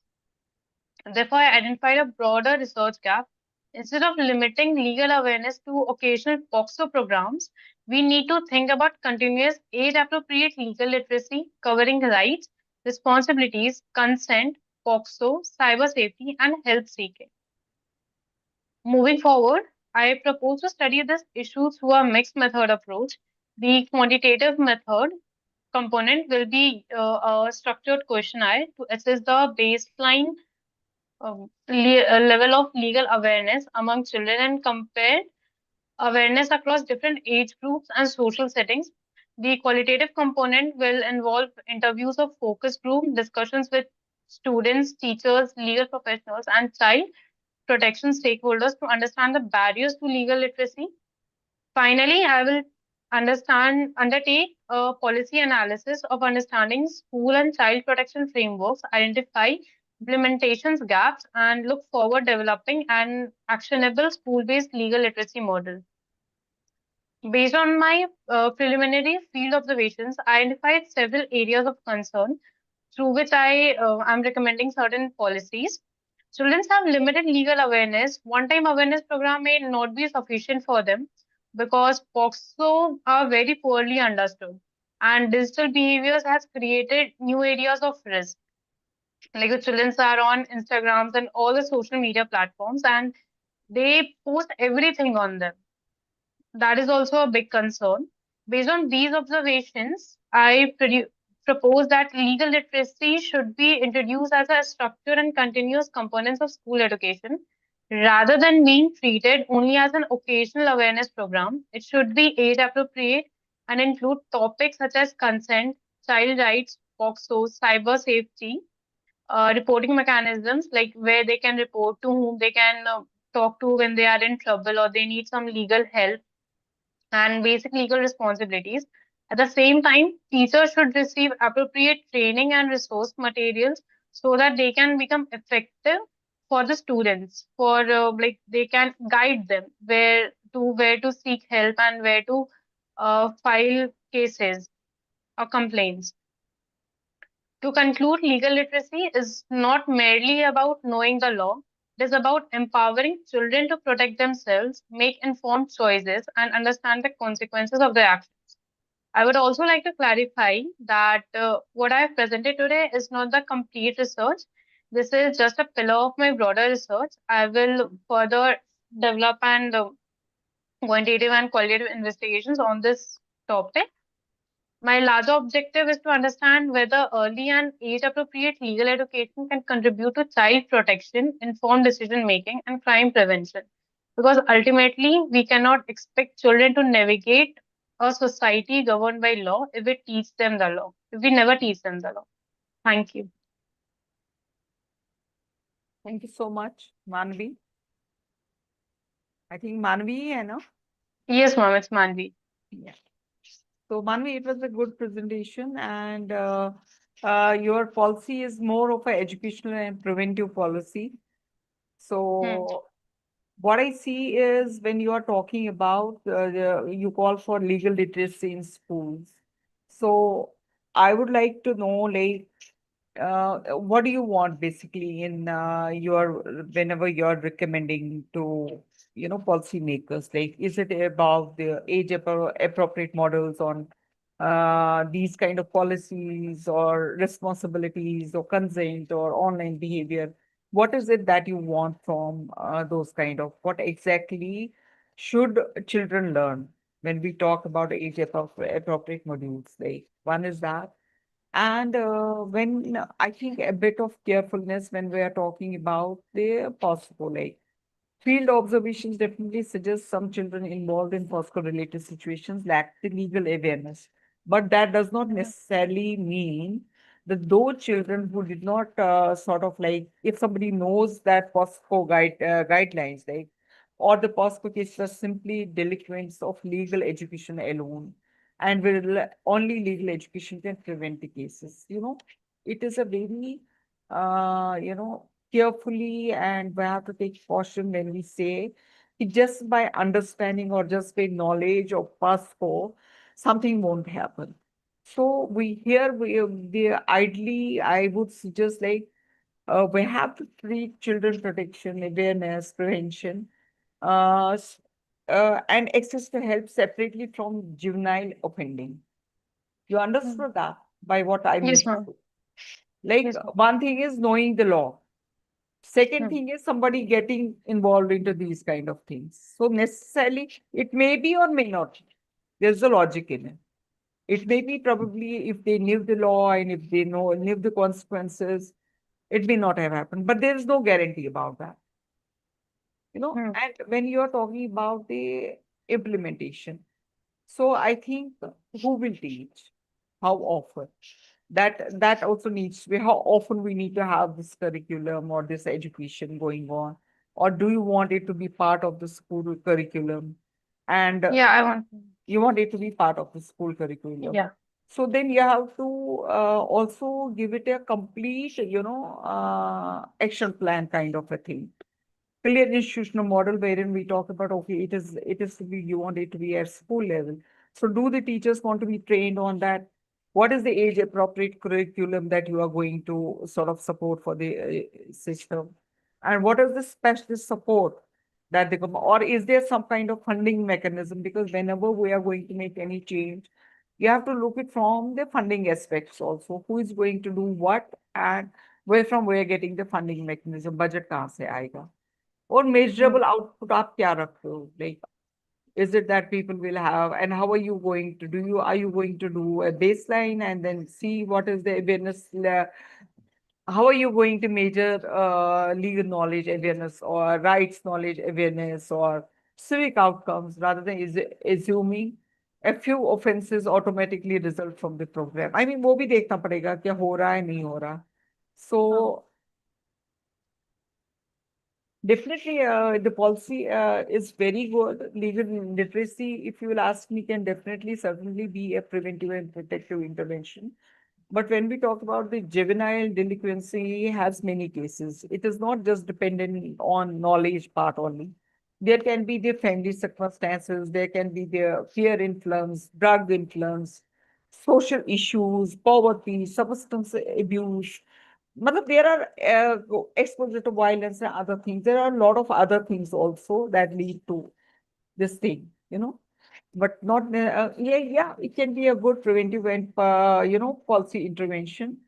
And I agree that, I mean, even though like age appropriate legal literacy in schools is good, and your policy can have like, simple framework like knowledge of the rights, responsibilities, boundaries, and those kind of things, and how people can take better informed decisions, knowing their what is the law, what are the rights, and those kind of potential reduction in unlawful Number behavior. of cases. Yeah, good, good preventive, idea for a policy. Thank you, ma'am. Thank you, ma'am. Thank you, Manvi ji. Next, we have Soham Datta ji.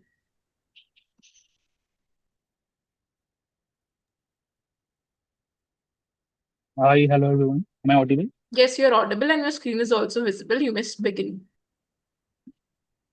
Okay, thank you so much. So,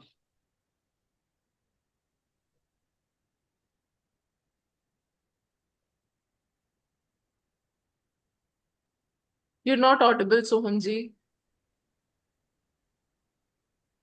am I audible now? Yes. Okay, so very good evening, everyone, and the respected panel members. So, I'm going to talk about the title, Strengthening Regulatory Governance in India, the role of risk-based inspection system. So, in this presentation, we will see at how risk-based inspections can make regulatory oversight more focused and more accountable. Soham ji, could you Okay, please so be a bit firstly, loud? like why, sorry. Could you please be a bit loud? Okay, sure, sure. So firstly, why do we need risk-based inspections? So regulatory authorities have to oversee a large and diverse amount of regulated entities. but their inspectors, time, technical capacity, and other resources are very much limited. And also at the same time, all regulated entities do not have the same level of risk associated with them. And this is the basic reason for using risk-based inspections or RBIs, as we can say. So let me explain the basic mechanism of RBI. So the process starts with risk assessment, where we identify the relative risk and relevant compliance information. Following comes the risk classification, where defined criteria are used to categorize the risk accordingly. Following that, inspection is with direct limited resources, as I've talked about before, uh, to be inclined towards higher risk entities.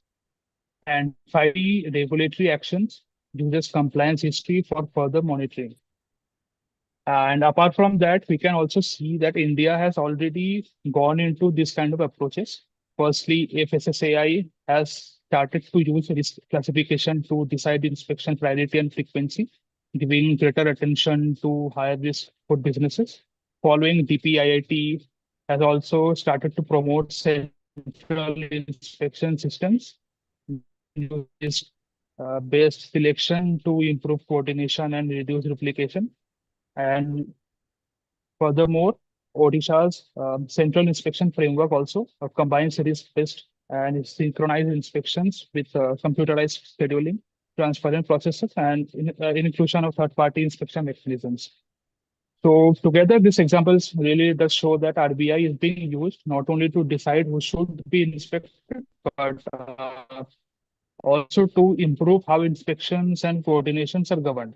So like this leads to the motivation behind this research, that if India is already adopting risk-based inspection, how can these systems be governed to make them proportionate, transparent, and accountable? So in this slide, we connect with the literature part and how evident it is in India.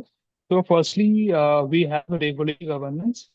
So the Organization for Economic Cooperation and Development, or the OECD, in its report has reviewed of India's regulatory policy and highlights the need to strengthen regulatory governance and improve the quality and coherence of regulatory processes. The second idea would be is risk-based regulations. So instead of treating all entities in the same way, regulatory attention should be proportionate to the level and possible impact of the risk. So then we can see three approaches in practice. Firstly, FSSAI has recorded around 56,260 risk-based inspections between the tenure of 2022 to 2025. Followingly, the CDSCO, or the Central Drugs Standard Control Organization, has also reported that more than 960 drug production companies has been inspected and more than 860 regulatory actions have been taken post December 2022. And followingly, the DGMS, or the Directorate General of Mine Safety, has also used a risk-based inspection system since 2016. So what does this add actually? So it really shows that RBI is already an operational practice across major sectors around India, but the main pain point would be the scale of implementation alone does not really prove that RBI has improved regulatory outcome. So this leads to the research problem. So as we know, the India is increasingly high risk-based and coordinated inspection mechanisms, but implementation varies across different sectors and jurisdictions. So this raises a very big question, like how risk is assessed, how inspection resources are to be allocated, and how coordination and third-party participations are to be included. So the central research question would be like, how are risk-based systems governed across selected Indian regulatory contexts, and what factors does influence their implementation? So the main four ideas would be like risk assessment, like how regulators define, assess and clarify risk. Secondly, would be the inspection allocation. Thirdly, the third-party role, as we have discussed. And the fourth would be the governance and accountability, like how transparent they are, how good is their coordination between the different departments, and how much they're accountable for it. So the scope at the end would be like is to have a comparative examination of selected Indian regulatory contexts, focusing on risk assessment, inspection allocation, third-party participation, and governance. So based on the evidence that I've shown so far, these are the main findings. Firstly, we have seen that RBI is operational, not just aspirational. It has already been implemented. Secondly, risk is very much sector specific.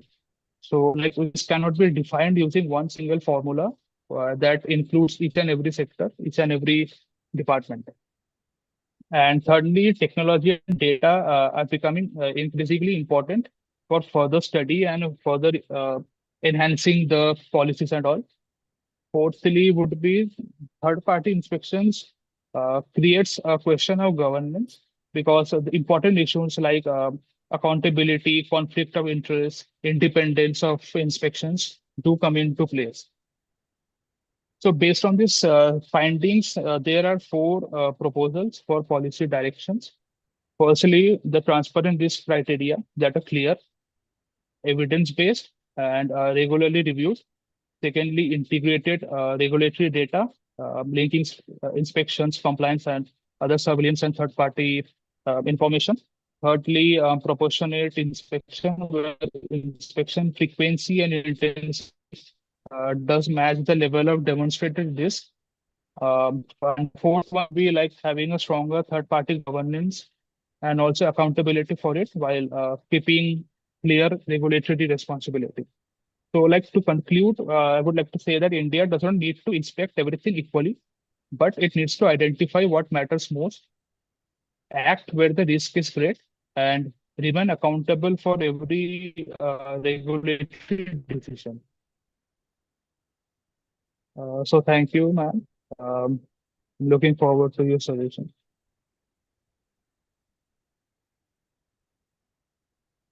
Thank you so much, Soham.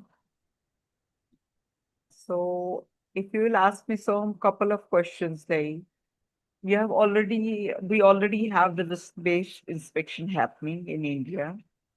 Your policy definitely is addressing the regulatory governance issues. Your document has the elements of regulatory policy, compliance forms, ease of doing business, and everything else.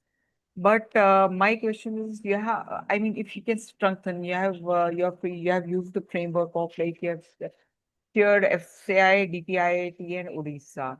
So how you can compare it? Like, how is the risk assessed? Maybe FCI, DPIT, and Odisha. That will strengthen your comparison. Like, what are the common principles of it? Then if you can actually like between these three, like DPI, IIT, first of all, why you have chosen FCI, DPIT, IIT, and Odisha? Who classifies the risk? Like what are who institutional responsibility, and within institutional responsibility, what are the elements of that? And how frequently inspection is happening actually?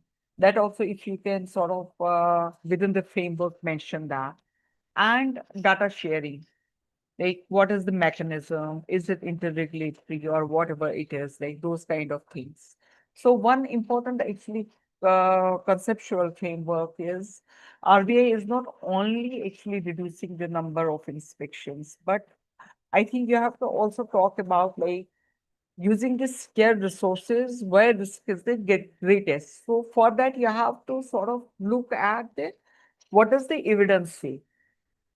It is actually your topic is you can say like very promising regulatory governance concept, because India, even though like it already has risk-based bodies, but the key policy contribution should therefore be how to identify the governance gaps in this classification, coordination, transparency, and actually then if you can distinguish between these three, like what you have mentioned, Odisha, FCI and DPI, IIT, like and propose some common principles for smarter, regulations like in the end. That would be really great. Thank you so much, ma'am. Thank you for your feedback. And I surely also I will wanted, incorporate. I also so wanted to understand actually when you are identifying the policy problem, like, is it that you are talking about the duplication or excessive inspections, or that is not very well coming out from your abstract you had shared? Like, is it the risk classification inconsistency, or the accountability and governance mechanisms are not there? So if you can, a bit of like problem statement, if you can work on that as well, like sharpen the, problem space. Sure, ma'am. Sure. Thank Thanks. you so much. Thanks so much. Thank you so much. Thank you, Sohamji. Thank you, ma'am. Next, we have Kanchanji.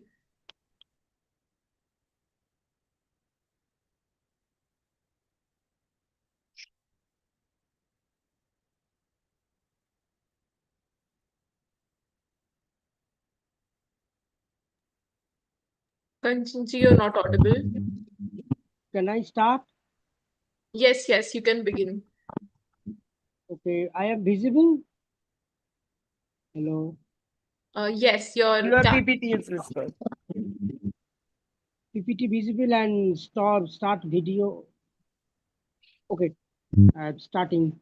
Thank you, ma'am, for providing me this opportunity. I'm Kanchan Mondal. My topic of presentation is in Digital India Land Records Modernization Program, the challenges and policy implication for land governance in India. The special focus and reference and will be my state, West Bengal, as I'm being part of this land administration. The policy problem is the India's land administration remain affected by outdated records, fragmented institutions, inaccurate cadastral maps. Digitalization has improved the access, but digitized records are not necessarily accurate or up to date. Weak land records contributes to dispute, delays, transaction costs, and opportunity for the rent seeking. DILRMP seeks to modernize land record registrations, mapping, and revenue administration. Key argument: the success of DILRMP should be measured by the better land governance, not simply by the number of records digitized. Next slide, please. Slide number 2, the motivation and the policy relevance. Why does DILRMP matters? Actually, the why this topic has chosen: secure the reliable the land records and strengthen the property right. Better records can reduce the land dispute and transaction delayed. Digital service can reduce the citizen dependence on intermediates. Accurate land information support investment, infrastructure, and credit access. West Bengal provides a useful case for examining how a national program translates into state level service delivery. The topic and dilemma: the digitalization good land governance. The critical question is whether investment in DILRMP produce the measurable improvement in record accuracy, mutation, speed, citizen access, dispute resolution, administrative efficiency, and transparency. The presumption and rather than the land administration is guaranteed in reality, while the land information has historically been dispersed and across the department. Next slide, please. Slide number 3, literature review and the review and evidence. What does the existing evidence tells us? Literature, according to World Bank studies published in 2007, effective land administration is important for growth, poverty reductions, secure property rights. At the Government of India, DILRMP combined the computerization, cadastral map, digitization, registration integration, modernization record rooms, GIS-based initiatives. Evidence of progress: record of rights of computerization 100%, sub-registration offices computerization 100%, revenue code computerization 93%, cadastral map digitization 97%, survey and resurvey completed only 15%. Here is certain kind of lacking behind the digitalization. The key insight, the largest remaining gap is not the basic computerization, it is an updating and verifying the land information against the ground reality. Next slide, please. Research questions and methodology. The first research question would be how effectively the DIRMP improved the land record accuracy, accessibility, and administrative efficiency. Questions number 2, what implementation challenges limit its impact, particularly in West Bengal? And the third question is DIRLMP is cost effective. The methodology is the mix and the policy evolution, and quantitatively we have taken mutation turnout record, digitalization and cadastral map, and registration land record integration, grievances service delivery data, and qualitative West Bengal case study, the policy institution documents and semi-structured interviewed with official, citizen, stakeholder and others. Next slide please. Finding, challenges and policy implementation. The digitalization, the finding challenges is strong progress, the basic of computerization, spatial record and verification resurvey remains a major gap. Institution, the multiple department create and coordination challenges. Citizen survey, digital access and exist, but digital literacy access can affect inclusion. Governance, digitization alone does not eliminate the discretion error of dispute.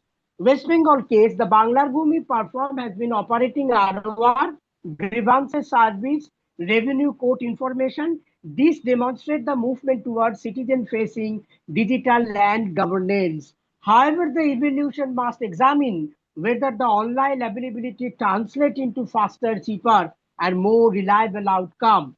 Cost effectiveness of the concern, DIRMP received 125 crore in 2026 and 27 budget, which is 46% below the last average. Therefore, the future spending should increasingly be linked to measurable governance outcomes rather than digitization target alone. The last and the next slide, please.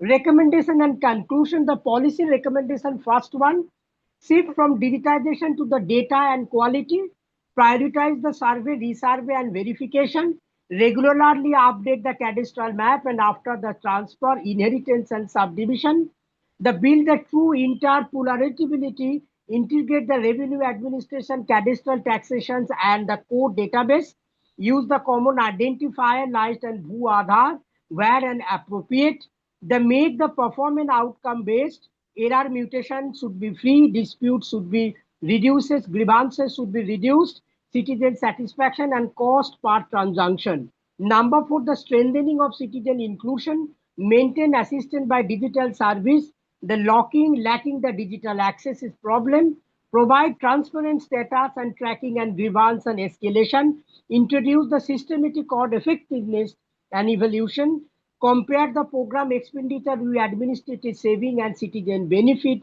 prioritize the intervention with the highest measurable governance return. In conclusion, I would suggest DILRMP has moved India significantly toward the digital land administration, but the next phase must move from digitized record to trusted record. The final message would be like that digitalization is a means, not the policy outcome. The ultimate goal is accurate, accessible, transparent, and accountable land governance, which India far from distant dreams. Thank you, ma'am, for providing this opportunity to present my paper. Thank you so much. Thanks, Kanchanji. I think I spoke last time. There's a lot of noise. Hello. Hello. Yeah, ma'am. Kanchanji, thank you so much for this wonderful presentation.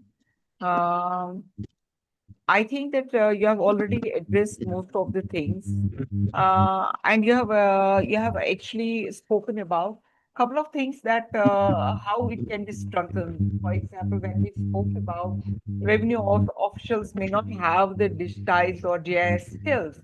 So I think that the policy document should fill the critical, gaps, and that needs to address like how we are going to train these kind of revenue officials, how we are going to have GIS and data, and how they can have the accurate data. And then what is the funding mechanism? Where from we are going to have the funds? That is very important. Whenever you are suggesting something, we have to put those financial budgets into a picture. Second is about the coordination. I mean, we need to have clear kind of coordination mechanism defined between responsibilities between like land records, registration, survey mapping, and administration that may work separately, and how we are going to have coordination between land and these departments. So that is something that if you can sort of address that. And second is about grievance and correction. So how we are going to have timely process? Is there some kind of SOP or some kind of why citizens are actually struggling to correct errors in digital records? So what is the mechanism? What are the systems and policies? How we can make those systems? It is not just about the digitization. It is more about like, one is having the digital governance policy issue. Second is which you also mentioned, how we can make it stronger from digitalized land records to demonstrating how institutional reforms and digital system can produce accurate, accessible, and citizen-centered land records. So for that, we have to look into like how we are going to monitor and be accountable, monitor accuracy, have systems in place, check like what is the accuracy parameter there, how citizens complaints and service delivery, have a helpline for that. So these kind of systems as a policy thing, we may have to put into the policy. Thank you, Kanchanji. Thank you, I'd like ma'am. to Thank do- you, Kanchanji. Thank you. Thank you. Next, we have Sakshi ji. Your screen is visible. You may begin. Okay, thank you so much. Good evening, everyone. Since it was a creative presentation, I took the liberty of calling it a grain for thought. Since it was a creative presentation, I took the liberty of calling it a grain for thought. PM Poshan and the monitoring challenge. And as the slide suggests, why oversight, that is the monitoring, and not funding. That is what I'm be focusing on. We all know that PM Poshan has been existing for a long time now, but the real question here is that is it actually reaching the people it is meant for? Is it working the way is it supposed to be? So it serves around 11.8 crore children, ranging from classes 1st to 8th, and currently it is in its phase of year 2021 to 2026. Midday meal is part of the Poshan Shakti Nirman, which is aiming to fight classroom malnutrition, lower enrollment, and is considered one of the largest school feeding efforts anywhere in the world. But I would like to reiterate the question, does this scale guarantee the quality of the policy that is going on? This scale creates a trap. It is easy to measure a program by how many people it reaches and much harder to ask whether it is reaching them. So that is the real question. Does this scale guarantee the quality or not? When we speak about monitoring, officially, these are the aspects that come under the monitoring for the PM Poshan scheme. First is the DEX monitoring, which includes the quarterly progress reports, the expert committee reviews, mostly paperwork. Then we have the field monitoring, which includes the reports of the joint review missions, social audits that have been conducted. The third aspect here would be the institutional oversight, the quality control committees, the school management committees, and third-party audits, which are responsible for local checks. Then we have the technology tracking, the MIS portal data, where the data is actually put forth by the officials as required.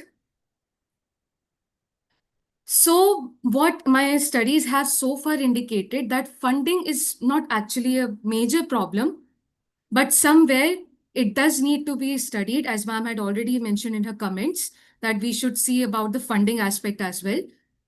I am also seeing that monitoring is a major gap as far as the PM Poshan scheme is concerned. If we look at Andhra Pradesh SCAG audit report, it looks at the quality control committees which are not operating in the districts that the audit was carried out in.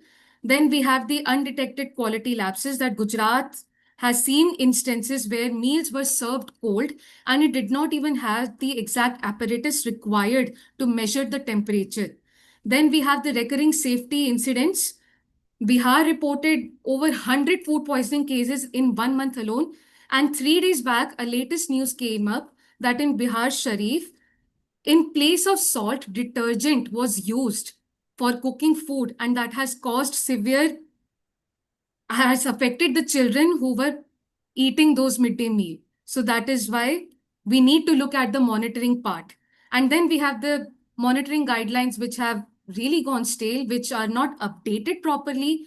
The most recent data that is available on the PM Poshan portal is of the year 2014, and the latest review reports go back to 2022 or 2023. So these are the states that I will be taking over in my study: Gujarat, Andhra Pradesh, Bihar, Karnataka, and Delhi, in order to show a diversity in comparison. And also because the cases have been reported too frequently in these states. That is why they have been taken. And it avoids and it restricts my case study from going wider and coming to a particular angle. For my methodology, I'm combining secondary data analysis with a multi-state case study, as previously cited in my last slide.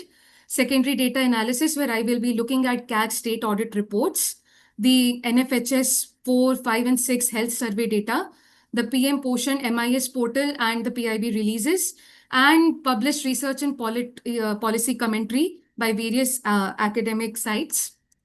For case study method, I have taken 5 states, and each case will be examined for its distinct failure or success, and it would allow me to have a cross-case comparison.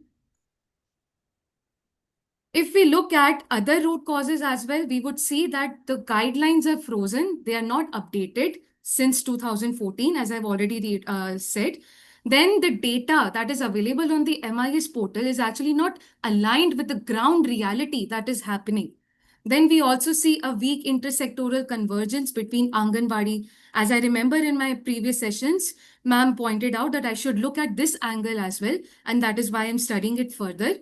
And that coordination part between the Anganwadi via committees at the block level, and then the NFHS 6, which dropped the anemia indicator, which forms a major part of understanding the nutrition and well-being of the children. But I would not say that everything is broken, that everything is bad about the policy. No. Community participation program has increased teacher attendance in states like Chhattisgarh. Maharashtra is using zonal supervisors plus face detection technology and food identification imaging to flag malpractice. The reason why I included Brazil in this case study is as part of a recommendation that as policymakers, as policy analyzers, we can also look at similar policies that are taking place already in other countries and maybe analyze how the recommendations can be replicated in India. So overall, the recommendations would be for closing the monitoring gap, reactivating and regularly audit state-level quality control committees, update the desk's monitoring guidelines beyond the 2014 framework, increase the community participation, integrate the MIS portal, and just like Maharashtra included food identification technology for malpractice, we can maybe implement the same in other states as well, and looking at similar schemes adopted in other countries. So to conclude my presentation, it is a policy whose monitoring architecture has not kept pace with its own ambition. It is not a policy in decline, but just that the architecture needs certain updates. Thank you. Thank you so much, Sakshi. This is a policy very close to me, and you have addressed it. But Sakshi, even though like you have a good plan and the policy is good, but then I would like to sort of look it from different perspective. even though you gave the example of Karnataka, Gujarat, Bihar, Andhra, and Delhi, you are taking in this, in your state-wise differences in monitoring. And through monitoring, definitely you will address the implementation challenges also, because your monitoring will lead to that. But my question is still, like you said, there are cases from Bihar, Karnataka, and there have been a number of cases. So what makes you to think that there have not been cases from other states of India, number one?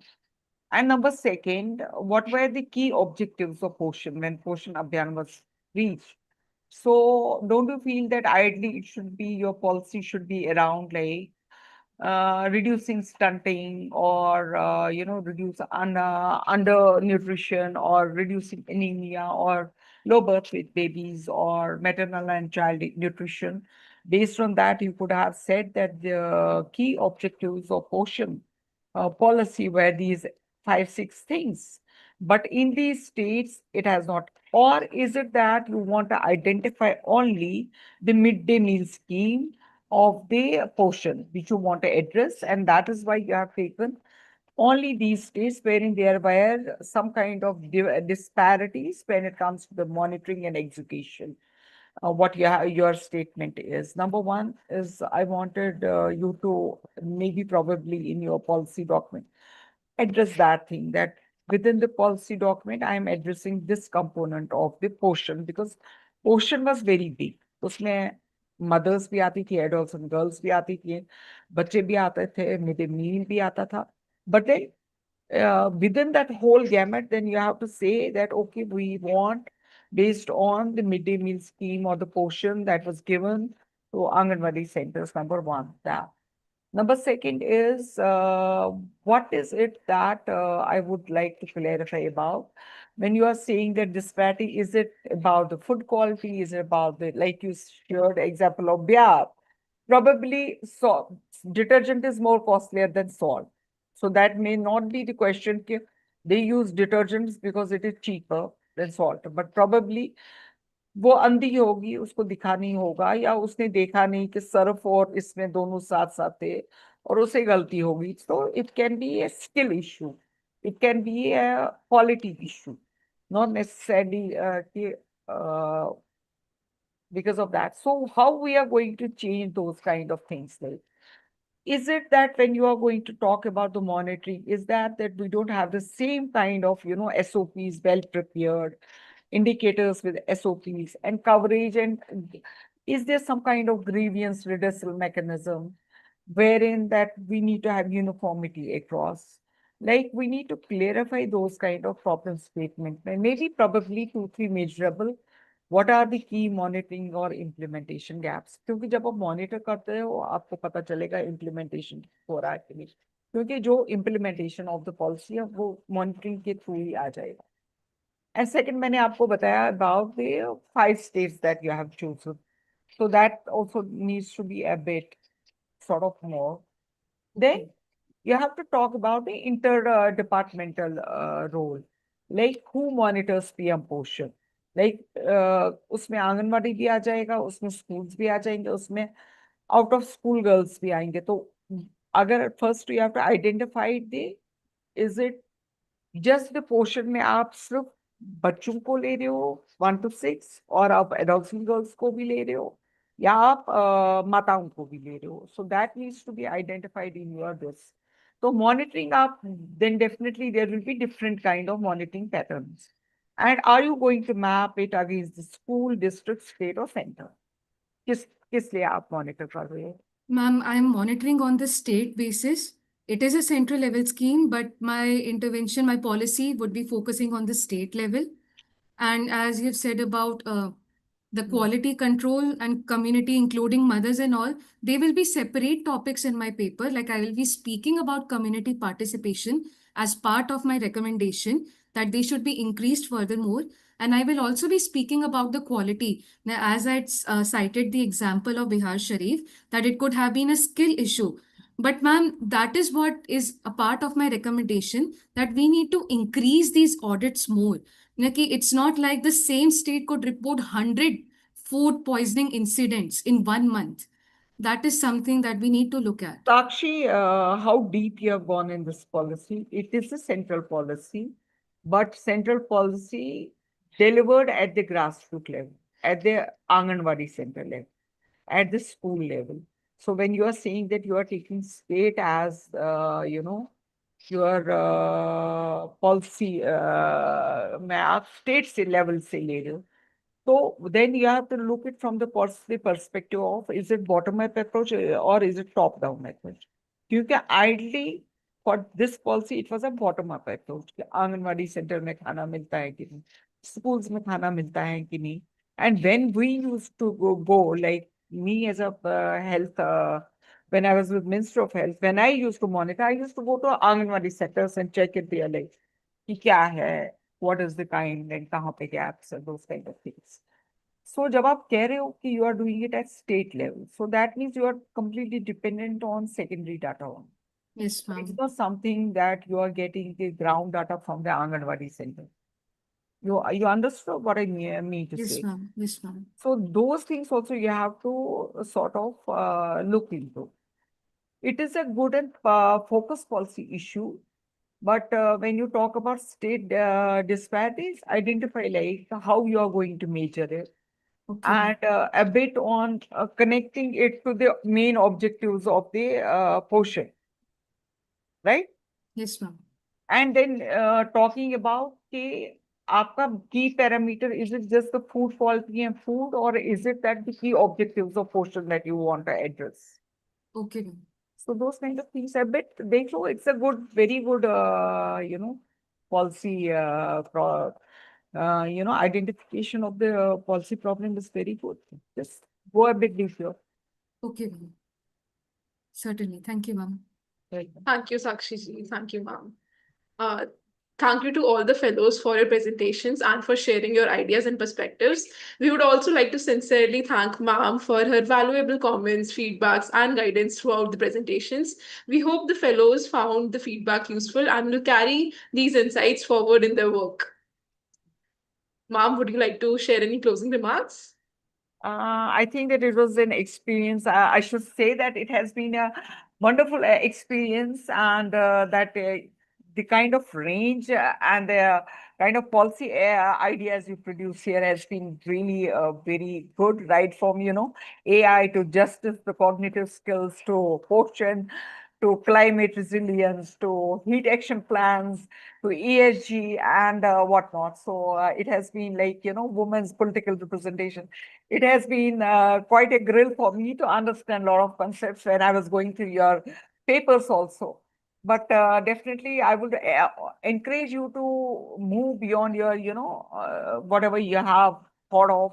You need to strengthen the coordination, create awareness, and those kind. Importantly, ideally, if you'll see, public policy is really about finding the perfect solution, but it is about making choices among us the priorities, like, because we all know that funds are limited, so we have to prioritize. So what are the best policies and how we are going to recommend it? Understanding trade-offs, that's also very important. As a policy person, you should understand.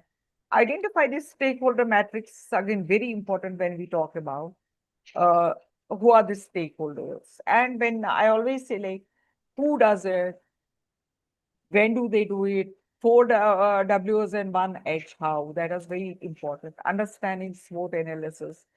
I think that simply I would like to end it with that your objective as a policy person should not simply to produce a well-documented paper, but your objective should be like how to produce a policy argument that policymakers will understand. There is a huge gap. Like I have seen both sides of the research as well as into government. Why government people, they refrain from reading big things? Okay, they don't have that kind of time. So your policy document should be framed that way that they will try to understand it, they will act upon it, and they will try to do that. So something of that sort should be their purpose. Overall, very good experience. Thank you. Thank you so much, ma'am. With this, I'll proceed with the formal vote of thanks. As we conclude day 7 of PPYF, Public Policy Youth Fellowship, Cohort 2.0, I, Shivani, on behalf of IMPRI, Impact on Policy Research Institute, New Delhi, extend my heartfelt gratitude. We sincerely thank our chair, Dr. Manorama Bakshi, ma'am, for giving us your valuable time and engaging us in such a meaningful and insightful discussion. We also extend our gratitude to all our participants who raised pertinent questions, presented their work, and actively contributed to today's deliberation and to such a vibrant learning environment. Session recordings and resources will be shared via email. A video recording of today's session will be available for reference. We look forward to seeing you on day 8 of this fellowship. If you're following our work by watching it on YouTube, listening via podcast, or reading our publications, we truly appreciate your engagement and support. Once again, thank you all for being a part of this initiative. Wishing you a great evening ahead. Thank you. Bye. Thank you, ma'am. Thank you, everyone. Thank you.